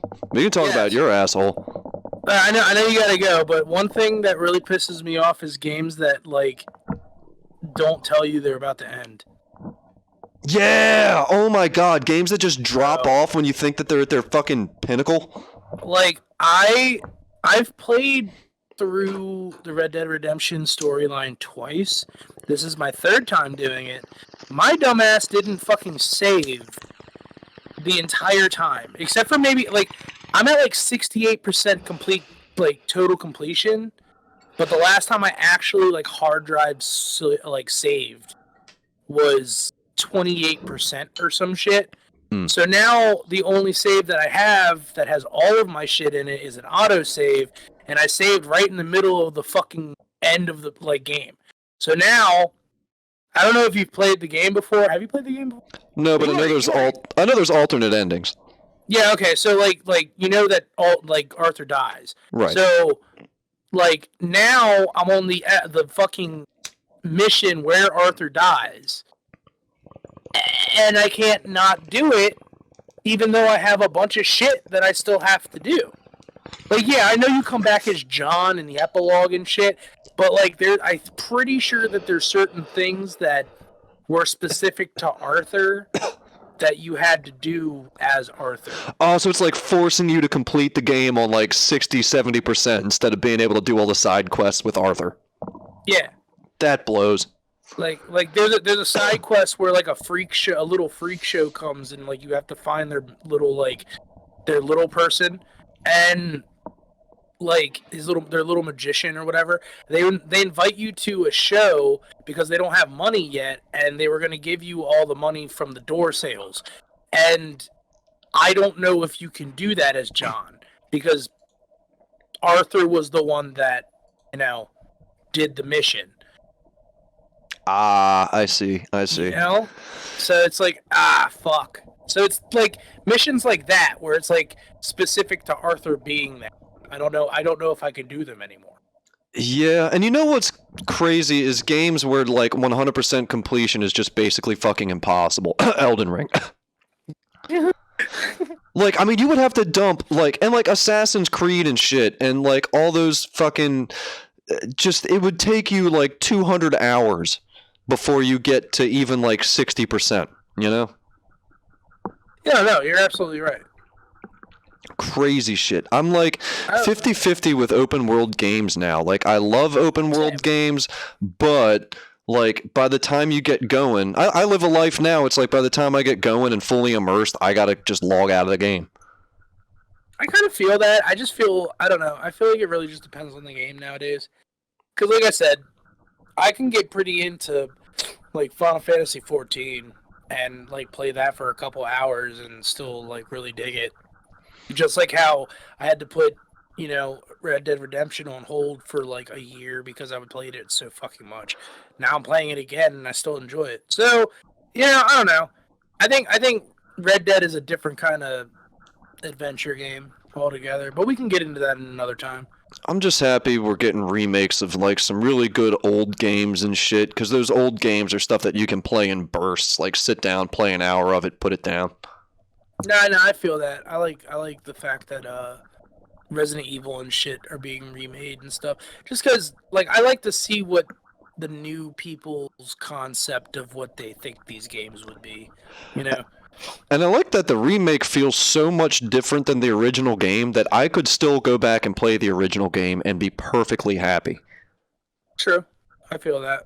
I haven't played it yet, but I will eventually. They both got their charm. It's like night and day. I'm playing I was playing Resident Evil 2 for a minute, but then I was like, I kind of want to play something else now. Don't know why. Resident Evil 2 is cool, but you hit up against some puzzles that they're just so fucking tedious, and you're stuck in like the same spot of that fucking game for so long that it's just, I don't know, you're running around basically like 3 main areas, and that's it. Yeah, and I think that the people that made the remake kind of did what the original game did, and was like trying to like one up Zelda on like puzzling, kinda, you know. I can like see there's not that. too many puzzles in the game. Let's be real, but like, you know, I kind of feel like they were trying to like, oh look, this is like the Zelda of PlayStation, basically. Yeah. I can see that. And we'll talk about that next time, though. Yeah. Anyway, thank you everybody for watching. We hope you had fun. Yeah. I think next time I'll have a hentai of the day. Oh, dude, yes. Recommend these people something good. So I need to recommend you something to jerk off to. Later, guys. Something cursed. Peace. Peace.